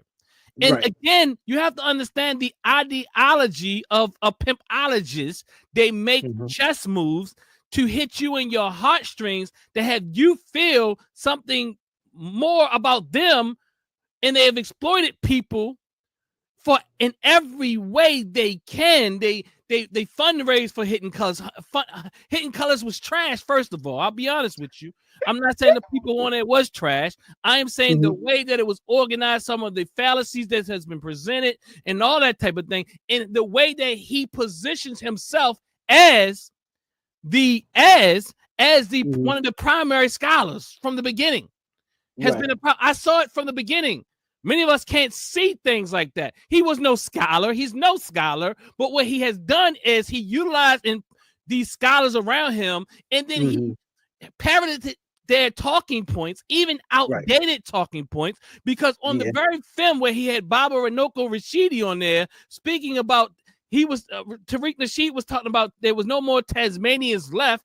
And because that was research that Baba Ranoko Rashidi had brought to us, he had later recanted Right. with further investigation and experience and all that. But Tariq Nasheed in the documentary, after he recanted it years later, I'm talking about it was years before that he recanted that statement that Tariq Nasheed had parroted like it was some information that was up to date, and he had the man on the video with him. If he would have consulted, or if, I don't know how he puts these things together. Does he run it past the people who speak and say, look, what do you think? You know, I'm pretty sure Baba Ronoka Rashid would say, okay, that part of we've already dealt with that. Right. That's no longer true. But when he don't do that. He you know, he breaking them off some bread to be a part of the project, and then he running doing his own thing. That's just the name of the game. Like, that's all there is to it. Like, now, me personally, I liked the DVDs when they first came out, but I never looked at him like he was a scholar. Like, I looked at him like he was the host. See, you know me, I'm hard, and I like to say I know that wasn't scholarship. Umar Johnson ain't scholarship. I'm sorry, he's just not.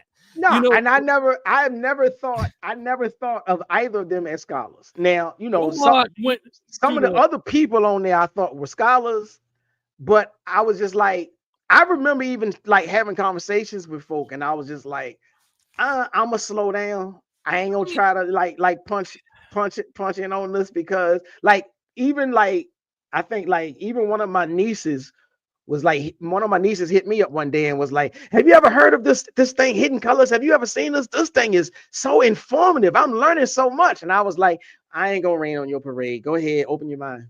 You know, just, you know, go. I'd like, you know, I'll talk to you later and correct some shit later down the road. But I never looked at him as a scholar. Well, I mean, I looked at him as a host. Let's keep going though. Like at the very beginning, then you got Reverend Phil Valentine. I mean, he's not a scholar. Yeah, I ain't never. I ain't never.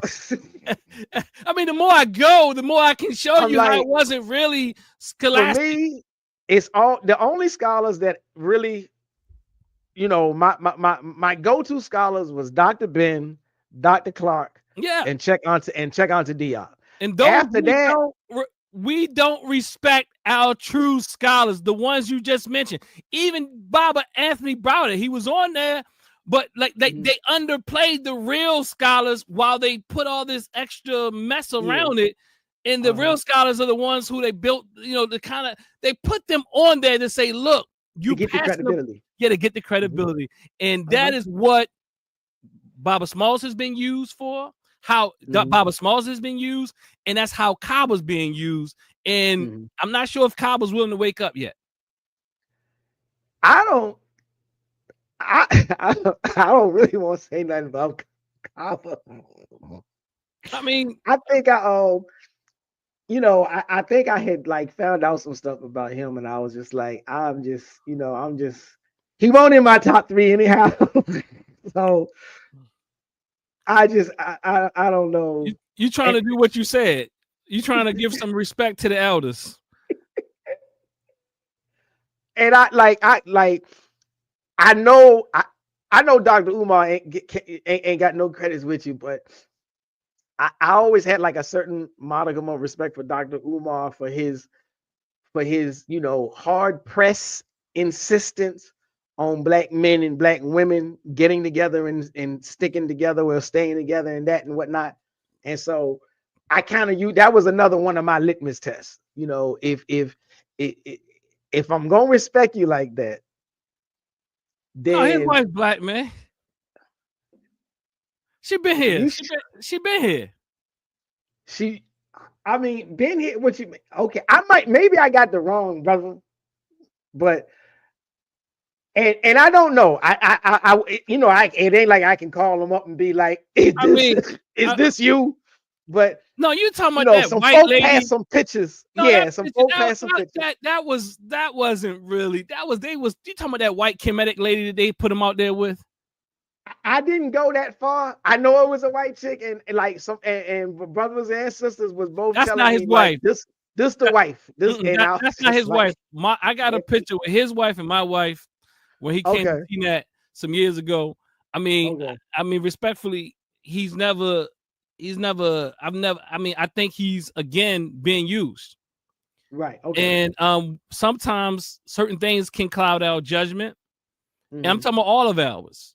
Right. So, and sometimes again, trying like Baba Kaba and Baba Smalls have always been the ones who want to unify with certain with all of us. And With everybody. sometimes I think that sometimes we don't really see that we don't see the ill. Like me, I Mhm. study personalities. And you Uh-huh. have to be able to see that certain personalities are not going to change. Personality Right. is a rigid construct. And there's something about this charlatan personality. And that's why, And that's even the with thing. Umar Johnson, the thing is, to me, to talk a thing and not to act on a thing is not to be doing the thing. So it's best that you just shut up, because to talk about male and female, black male and women coming together, and you don't actually do the thing, and Right. you also disrespect black, because this ain't no look. That's the other thing FBA saying. They trying to pull Umar Johnson out here like somebody is like falling dumb for Umar. I'm not falling dumb for Umar or Right. Tariq or Sidnetta. I mean, look, Sidnetta chilled out a little bit. I don't know. Maybe there's something there. But what I will say is Umar and Tariq, they have some issues that Mhm. they are not willing to allow Mhm. people to help them. They have some Right. they have some thinking patterns, some behavioral patterns that Right. guides the way they do things. And they Uh-huh. all denigrate the very black women that we're talking about. The both of them denigrate the very black women we talk about. So no respect, not at all, just to talk. See, snake oil salesmen will say Uh-huh. what they know that you want to hear. But Right. how are you living it? I'm not saying you have to be perfect, but goddamn, they Mhm. far from perfect. 100% right there. I shall, because I'm like, you know, like I said, I always had like this modicum of respect and hope for Dr. Umar. Right out the gate, I was like, yes, please build a school. But after the first round of the attempts at the school, I was just like, I wish you never would have opened your mouth about a school, because like you ain't even cut from the cloth where you can say, my bad, we just not gonna do it, and we gonna move on to something else. You ain't Why even would cut you from even that cloth. imagine? Look, see, we too nice. See, again, we're too nice. We don't see the sickness in him. No, I think no. I'll be first to admit I didn't see him as a sickness, at the beginning, but over the years, like it's easy to forget how long he been doing it. So after some time, I did finally, recognize and realize it ain't gonna happen. This ain't gonna work, and he ain't got it in him. Like he don't even have it in him to pivot. Let me. He's going to continue. He will. And people say, He can't pivot. I hope he gets to school. I'm not saying the school won't open. It's just going to be more of a problem. Yeah, Because that's the thing. you get more power and influence. It's more trickery. If he wanted to really be a fraud, a real fraud, open the school. And now he has more power than he could ever think about.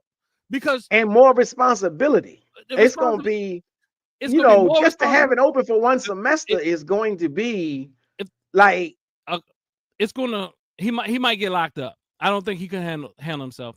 But it's probably in his best interest that he doesn't open the school. But I want to talk about a serious thinker right here, right? I think this is Baba Imhotep 5 to you, right? And I want us to really think about, like, one of the things that, he just came to my school the other day, and I'm telling you, Baba Imhotep, the war is real. mm-hmm. And the war is real because one of the things that Baba Imhotep always speaks about is this thing, and even that our elders have spoken about, and he echoes it, right? That we really have to look at this thing in a different way. Because even the very ideas we think we have that are helping us are hurting us. The philosophies, the ideas, the ideologies, if you're not,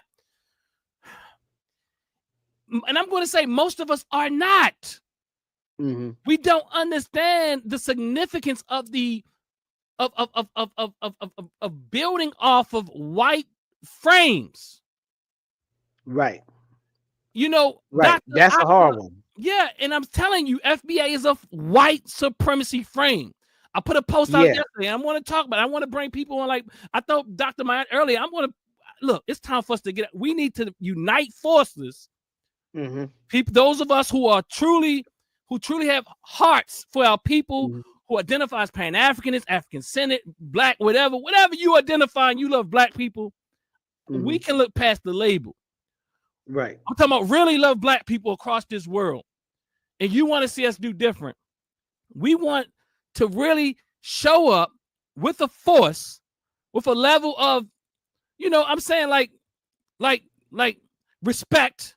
And I'm not saying respect those who don't respect us in a sense, but I'm saying is with a level of decorum in professionalism. I'm talking about African-centered professionalism, a Pan-African professionalism. Sometimes you need to smack somebody upside their head, but what I'm saying is don't be a fool. So I'm saying is we need to bring and we need to continue these strong discussions and not become fools, but really help our people, because our people are really hurt and sick out here right now. And the thing is, even our brothers and sisters from the FBA, I'm sorry to say it like that, but I understand why they think that way. I see the hurt. I understand the pain. So I don't want to beat up on them, but I do want to say, you mean well, a lot of you, but you don't understand that you're utilizing a Eurocentric framework. Well, that's why it's like, you know, again, if hold on, cuz somebody said, laughing out loud, FBA is going to make you unite finally. If that's what it takes, if that's what it takes. Hey, you know what I'm saying? I'm like, because again, the question is, whatever your thought process is, whatever your ideology is, what are the, like, because this is one of the things that, you know, I had a couple of them trying to come at me with, what are the tangibles? What are the tangibles of Pan-Africanism? I'm like, well, what are the tangibles of FBAism? You know, what are the tangibles of this delineation? Because again, if we start talking about reparations, resource preservation, access to cash and capital and homes and jobs and all of this, again, there's nothing on the FBA platform that's getting you job skills or an education or a car loan or a house loan, or like, you know, now you might, even if you might can say, okay, well, Pan-Africanism ain't did nothing. Pan-Africanism is giving you a perspective. Pan-Africanism is giving you at least the ability to understand who your enemy is. FBAism is not giving you the ability to understand who your enemy is. FBA got you thinking that other kinfolk, other skin folk are your enemy. Pan-Africanism at least tells you, no, the enemy is that man in the White House. The enemy is that senator in your at the top of the ticket in your state. You know what? This will reinvigorate. I'm just thinking about that comment. It is essential for some things like this to happen, because I think to some degree, people who consider themselves Pan-Africanists, we kind of got rocked to sleep in thinking that somehow I'm talking about those, not those who was steadfast in study, but many people who took to that idea or ideology, that framework, that way of intervening, engaging, and bringing about African sovereignty. Somehow, see, liberalism is very tricky. You will begin to think you won something in this country due to the liberal agenda or the liberal, let's say, democratic, feminists, all these different intersectional thoughts that seem like that we have arrived,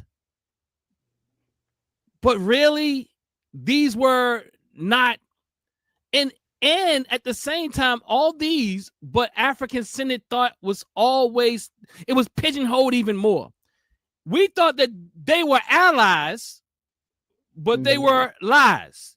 You follow what I'm saying? They were lies, and they push you down and truncate you. And in fact, what a lot of people in FBA believe is that somehow this country, in the way that it's constructed, is going to give you something to liberate you, or you're going to simulate it and simulate in it enough that somehow you're going to reach the promise. I don't know what they think they're going to believe. But you're never going to, your enemy is never going to give it to you. And I don't think they see, I think they see us as the enemy, not necessarily they do dominant quote unquote culture in this society. And they do. And go ahead. It's the underscore of why I personally have so much of a problem with them, because they really do think that Pan-Africanism is the reason we have not advanced. Absolutely. So, they really do think so. And again, so they think the ideology of Pan-Africanism is why we didn't get the reparations check. They think the presence of Jamaican immigrants, Haitian immigrants, Ghanaian immigrants is why we didn't get the reparations check, or why we don't have an extra seat on the school board, or why, the Democratic Party won't put a real black person on the ticket. And it's like, no, again, you're not looking at the enemy. You're looking at your own camp, and you're saying, well, we must have dropped the ball. They don't want to fight. Let me tell you, this is what people say when they don't want to fight. Mm-hmm. You see what I'm saying? And they look for all the reasons not to fight. Mm-hmm. So again, what they would do, they would say, well, look, let's say you have children, I have children. This is one of the things that we say even in our communities. What I hear people say, they like to look and say, well, look at their children. They told them all that African stuff. Look at them. They always look for the child that may have not come out, who going through some struggles within this society with set traps, and always they're not keeping that. See, not astute enough to hold several things together simultaneously and realize that just because I'm fighting and I'm teaching and training and educating my children or whatever doesn't mean that this system is not fighting back. Always. So they will blame it on the Africanity or the Pan-African thought or the African-centered thought rather than the system that this person may have stumbled upon a trap. Right. But there is, look, let me tell you, I'm going to be honest with you. When you think about Pan-African thought, African-centered thought, I am telling you, it is so much further advanced than most of these. I want to say all these things. Look, I'm just going to say it. Than all these frameworks. And what I'm saying is how you treat your women, how you treat your men, how you treat your family, how you eat. I mean, and I'm saying it's not even, I hate when people say the whole idea of it's not even monolithic. It does so in plural ways how you can uplift your community and love one another. It's more about interconnectivity versus this whole idea of intersectionality, what has us pointing the fingers at each other. Because at the end of the day, if we keep pointing the fingers at each other, that is exactly what they want. Right. Because it keeps you, it's being in a perpetual circle jerk. So how long you trying to go to 10 or how much more you got? I mean, it's up to you. We can go to 10 and then say, thank y'all for listening. Some people saying drop the links. Drop the link. Oh, because they want to get on the platform and spaz off about shit. It's up to you if you want them to come on or not. You know what I realized? What? One thing I realized is I have been so open to hearing people out. But now I realize I don't have time to waste. I feel you there. I'm like, look, I have tried to. I went on a brother's show trying to have a conversation, and only to realize you know, I tried to take him at his word. He was like, you know, I'm not one of those gotcha type dudes or whatnot. And like 10 minutes into the conversation, he was knee deep in gotchaism and was cutting off my microphone and everything. I'm like, so yeah, that's why I'm not playing games. Drop the link. Somebody says, right. Let me show you. Let me show you how the ideology has FBAers moving. mm-hmm. Then it says, I don't know what that means, but it says, what does it say? Drop the link. We get already. We get already. Okay. We get it already. I guess. Then it says these niggas scared. You see, this is because they just the mind frame, and you want me to talk to you. You know what I'm saying? Like, I didn't call you out your name yet, B. So what I'm saying is, Aaron, you've been on here doing your thing. I didn't call you no names yet. We ain't call you no names. I mean, we are holding accountable your cult leader. Well, let me back up. We are holding accountable your thought leader. Your thought leader, your influencer. Your influencer. We are, because he needs to clean up. And if and all the things he said in his mouth, look, you repeat them. These niggas scared. Look, now, you know, you called me a nigga, and somehow you think I want to bring you dialogue. Yeah, like what's the deal? Yeah. Go ahead, brother. No, I'm just saying, just like, because again, if there was something of substance that they had, then they could at least put it in the chat. Like, if you say something that is truly of substance, you put it in the chat, and then we could be like, oh, well, maybe we need to hear more of that. But if all you're going to do, even in the chat, is to simply repeat the defensive remarks that Tariq has already said, well, if we didn't believe it when Tariq said it, why are we going to believe it? Because you rechatted it, you retyped it. What's wrong with delineation? That's one of his whole, that's it. Like, he got a whole spiel on that. And if we say, well, we can tell you what's wrong with delineation. First off, it's half-baked. Second off, you are deliberately cutting your delineation off in America. So listen here. He says they want to talk amongst each other, laughing out loud. Then he says, don't be scared. Then he says, we'll keep it clean 100. And then he says, look, and then I'm supposed to let you on. But you're going to keep it clean. Because at this point, you're not acting like an adult. Exactly. And I'm supposed to bring a child on here. You see what I'm saying? So if you were acting like an adult, I could talk to you. But maybe look, hit me up. You know, let me see. Look up my college email address, because I want to give you my personal one. Look up, send it to I don't even want to give you my college, because then y'all I wouldn't give him the college one. No, y'all wouldn't even want to do that. So nonetheless, I'm like, look, hit me on my messenger on YouTube, on Facebook, or on what's that thing called, Instagram, or hit give me your email, do something, and leave something in the comments so we can talk. But nonetheless, RIP Africanism, good riddance. But what I wanted to say is, some people say, well, you know, these other people never been Pan-Africans, you know, and I'm saying, so, you know, the argument I never hear people say, they literally say they never been Pan-Africanists. Even they have a whole religion that's Pan-Africanist from out of this, that hails from where? Jamaica. Rastafarianism. Right. Pan-Africanist religion. You know what I'm trying? Or you know what I'm saying? Like, where do they get these things from, bro? They getting it all from Tariq Nasheed. Again, if you had something of substance, then you would say more than the titles of his lives. You would say more than the opening talking point of his conversation. When they say Pan-Africanism is one-sided, yeah, that's what Tariq said. Explain how it's like, if you really got something to say, then put it in the chat. Explain how Pan-Africanism is one-sided. If you really got something to say, explain the talking point. And you know what I realized? They are skilled in FBA apologetics, they will never respond to the very facts that you give them. They would never. They would never dispute them. They just go to another thing. Right. That's what they just goalpost. They goalpost.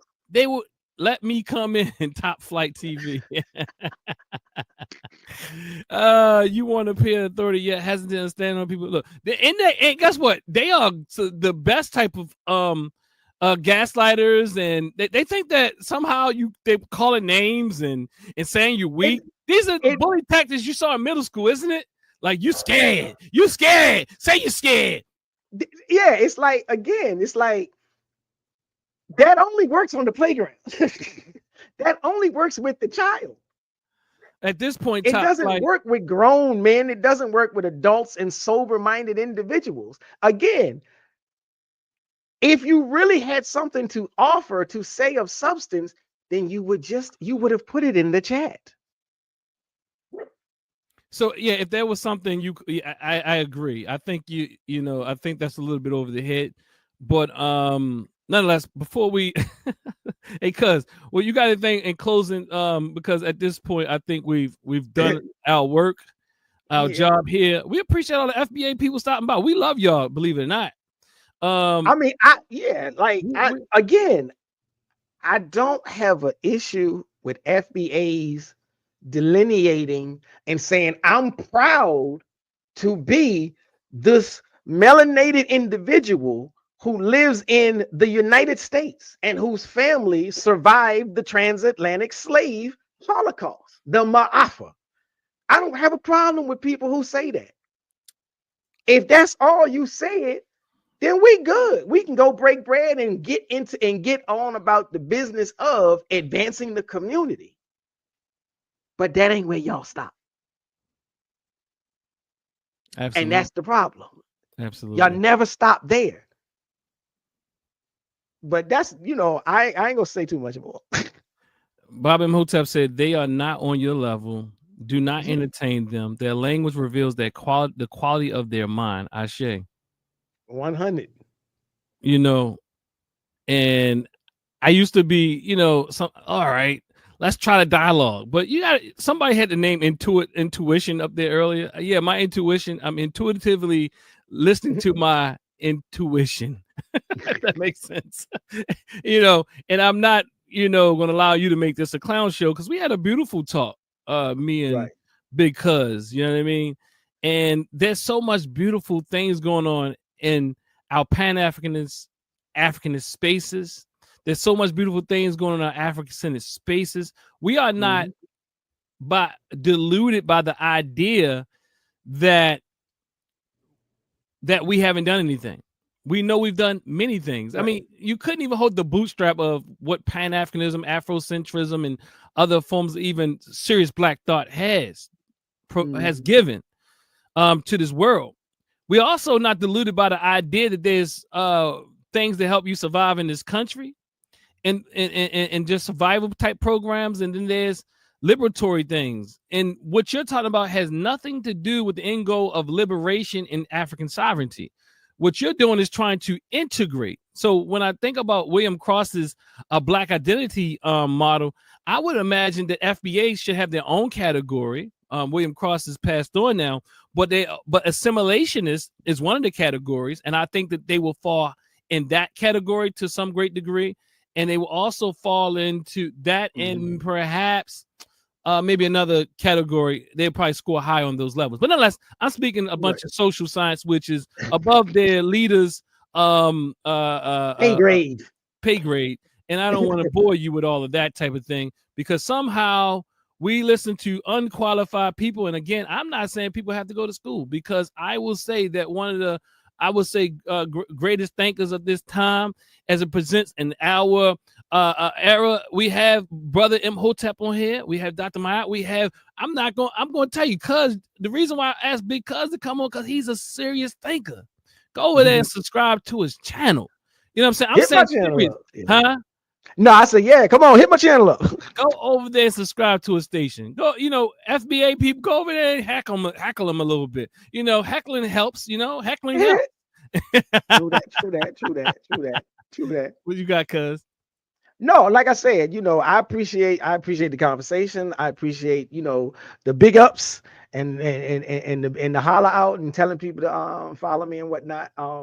Is this definitely a much needed conversation? I think because one of the things I realized is that these FBA folks, like, they work every day. They work every day to tear down Pan-Africanism.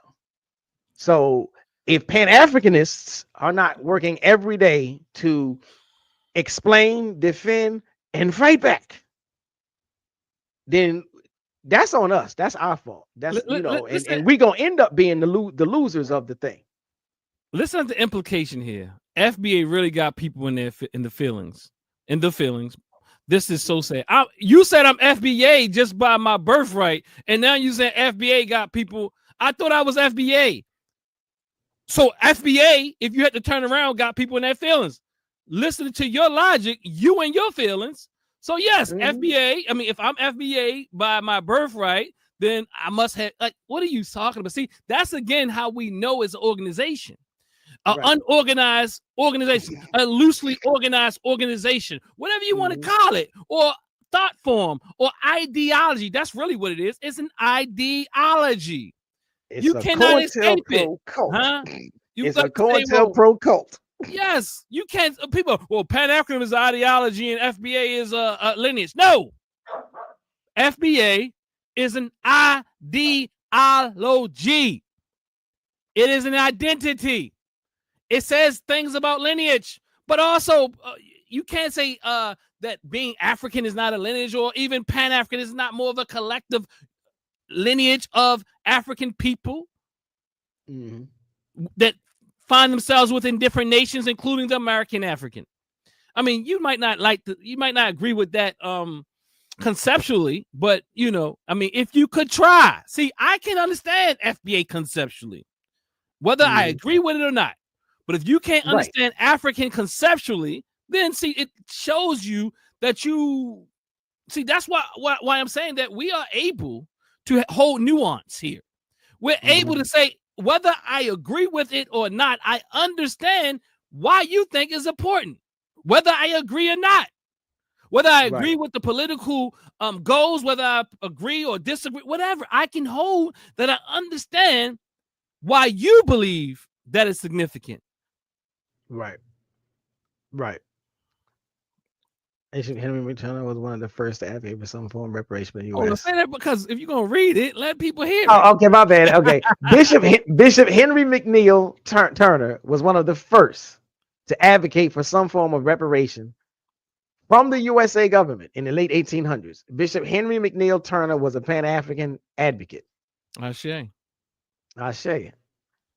Again, like, I don't know. Like I said, the whole thing is, if FBA is just a label, then we don't got no problems. Top Flight TV said, I can express myself better if you let me in. I'll tell you what to do. Go ahead, go to ChatGPT and speak what you want to say to us into it. It will bring it, make it clear, and just put it in the thing. Put it in the chat. Yes, go ahead, cuz I'm sorry. No, I'm just saying, like, again, if FBA is just the identity label, I ain't got no smoke with you. It's all the other stuff that comes attached. Now, this is the very essence and definition of nuance. This is how you show and prove I'm not mad at you and I'm not banging on you. But even when you say this, they still come back with negativity, viscosity, vitriol. And I'm like, well, then see, this is why we got a problem. Because you don't just want a label. You want something else. And the thing that you want is not something that's going to benefit you or the community. What you want is division. That is all you want, is division. You don't want the reparations check. You want to argue about the reparations check. You don't want a bill or a policy anywhere. You just want to argue with people. And you want to put them down so that you can feel better. And what do you have after that? You still don't got the reparations check. The like I said, the congresswoman that said she was going to back the bill after the elder died, she said, because he's no longer here no more, I'm gonna back the bill and introduce it into the House. And all these FBA people on various channels don't believe them, don't trust them, don't support them. I thought you wanted the reparations check. She really from Jamaica. She ain't gonna really stand up for it. Well, none of the ones from the US said they was gonna back the bill. They say you whining, brother. They say we whining. Okay. Then give me a glass and I'm gonna pour it in. I like sweet red wine. I'm a wine. Whining is therapeutic. I'm a wine all day. I'm a wine all day. You see what I'm saying? That's that. Like, you know what? As a child, right? What you might not know is that part of the reason why I didn't succumb to many things, because peer pressure never pressured me. You know what I'm saying? Like, I mean, I lived around a real rough neighborhood, but you know, as some people say, my parental pressure was a little stronger. You know, right? So you know, so my elder pressure is a little stronger. That's why we respect the elders. But exactly, I don't even know if you're a peer. I'm assuming you're not, by the content that you put out there, and I don't really deal with, you know, and children need to stay in their place. But go ahead. Exactly, because again, that's from the same person that said, I can explain myself a lot better. I'll be good. I'll talk clean. In love. And then in love. I tell my son all the time, in love. In love. I love you, but you're gonna have to do something. I tell my to whatever. I tell him, look, gotta do something a little different there. Exactly. You know? In love. You know, we all need mentors, jegnas, or whatever. I know FBA doesn't want to use the word jegna, so a mentor for you. We all need mentors. Exactly. Y'all want cheese with that wine? You know, I think, what's that sister named Tasha K? What she do? Wine something? She maybe look, go and do a video. Look, we're not gonna let you in, but this is what I was saying.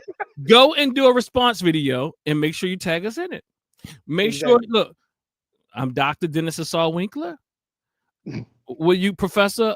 How do you at the proper perspective. Your brother Shabazz, sometimes Professor Shabazz, but at the proper perspective. Look, go and do a response. You got YouTube. You know, you have StreamYard. You have all the capability. We will hear you out, and we will respond. Exactly. You know, so look, look, when you come out and say things, it's already understood that you're not afraid, because you got online. You know, and we use our real names. You know what I'm saying? Right. So, I mean, the reality is, look, FBA describes Americans, and all right. So, closing words. We're gonna close this one out. Closing words. Any look, any people with who? Yeah, no, let me just close it out. Oh yeah, go ahead. No, I was just saying we can just close it out. I'm like, look, be careful. Don't fall for the cult of personality. That's what I would say. So, look, I'm not going to do it online and waste my time, conscious block. But again, you can definitely email me and we can converse. You know, this has been a good broadcast. And the last thing I want to do is risk. And I could be wrong. Let me just be clear. I could be wrong. This could be a very balanced minded person. But by the comments I saw, or we saw, it didn't reflect that. So and as my cousin is saying, it's like, why can't like at least put something in the chat that indicates that it's worthy of discussion. Right. All it's been has a heckling section that I enjoy, because the heckling, they said that we're bothered, but all the heckling and the talking points and the FBA apologetics and all that is showing that it's hitting a nerve. And they say that it's hitting a nerve within us, but really I appreciate it. I mean, I'm really enjoying myself here, seeing that, but and that's part of the process of healing, because dissonance is a part of it. And I think that a lot of us, those who say that we're FBA, are experiencing dissonance here because it's messing with our apologetics. It's messing with our ideology. And whenever something that makes some sense is presented to you in a way that makes sense, and it conflicts with your ideological stance, it creates a certain level of cognitive dissonance. And that is what we are experiencing. And I'm going to say that those are my closing words. I love you. Okay. I mean, I really, truly do love you, FBAers. I love you, A-dosers. I don't subscribe to your philosophical or ideological underpinnings. I know you can do better. I expect you to do better, and I want you to do better. Cuz, close us out. I don't have as much positive words for the FBA folk as you do. I will always say, I respect the idea of giving yourself another label. I respect the idea of delineating. That's where my respect ends. I don't respect any of the negativity that comes after that. I want to shout out Kesek Wanya. I'm sorry, I cannot, pronounce your name correctly, but there is a heated discussion in the chat about something Tariq said about Malcolm not receiving any support from the continent, and Kesek Kanya is rectifying the situation.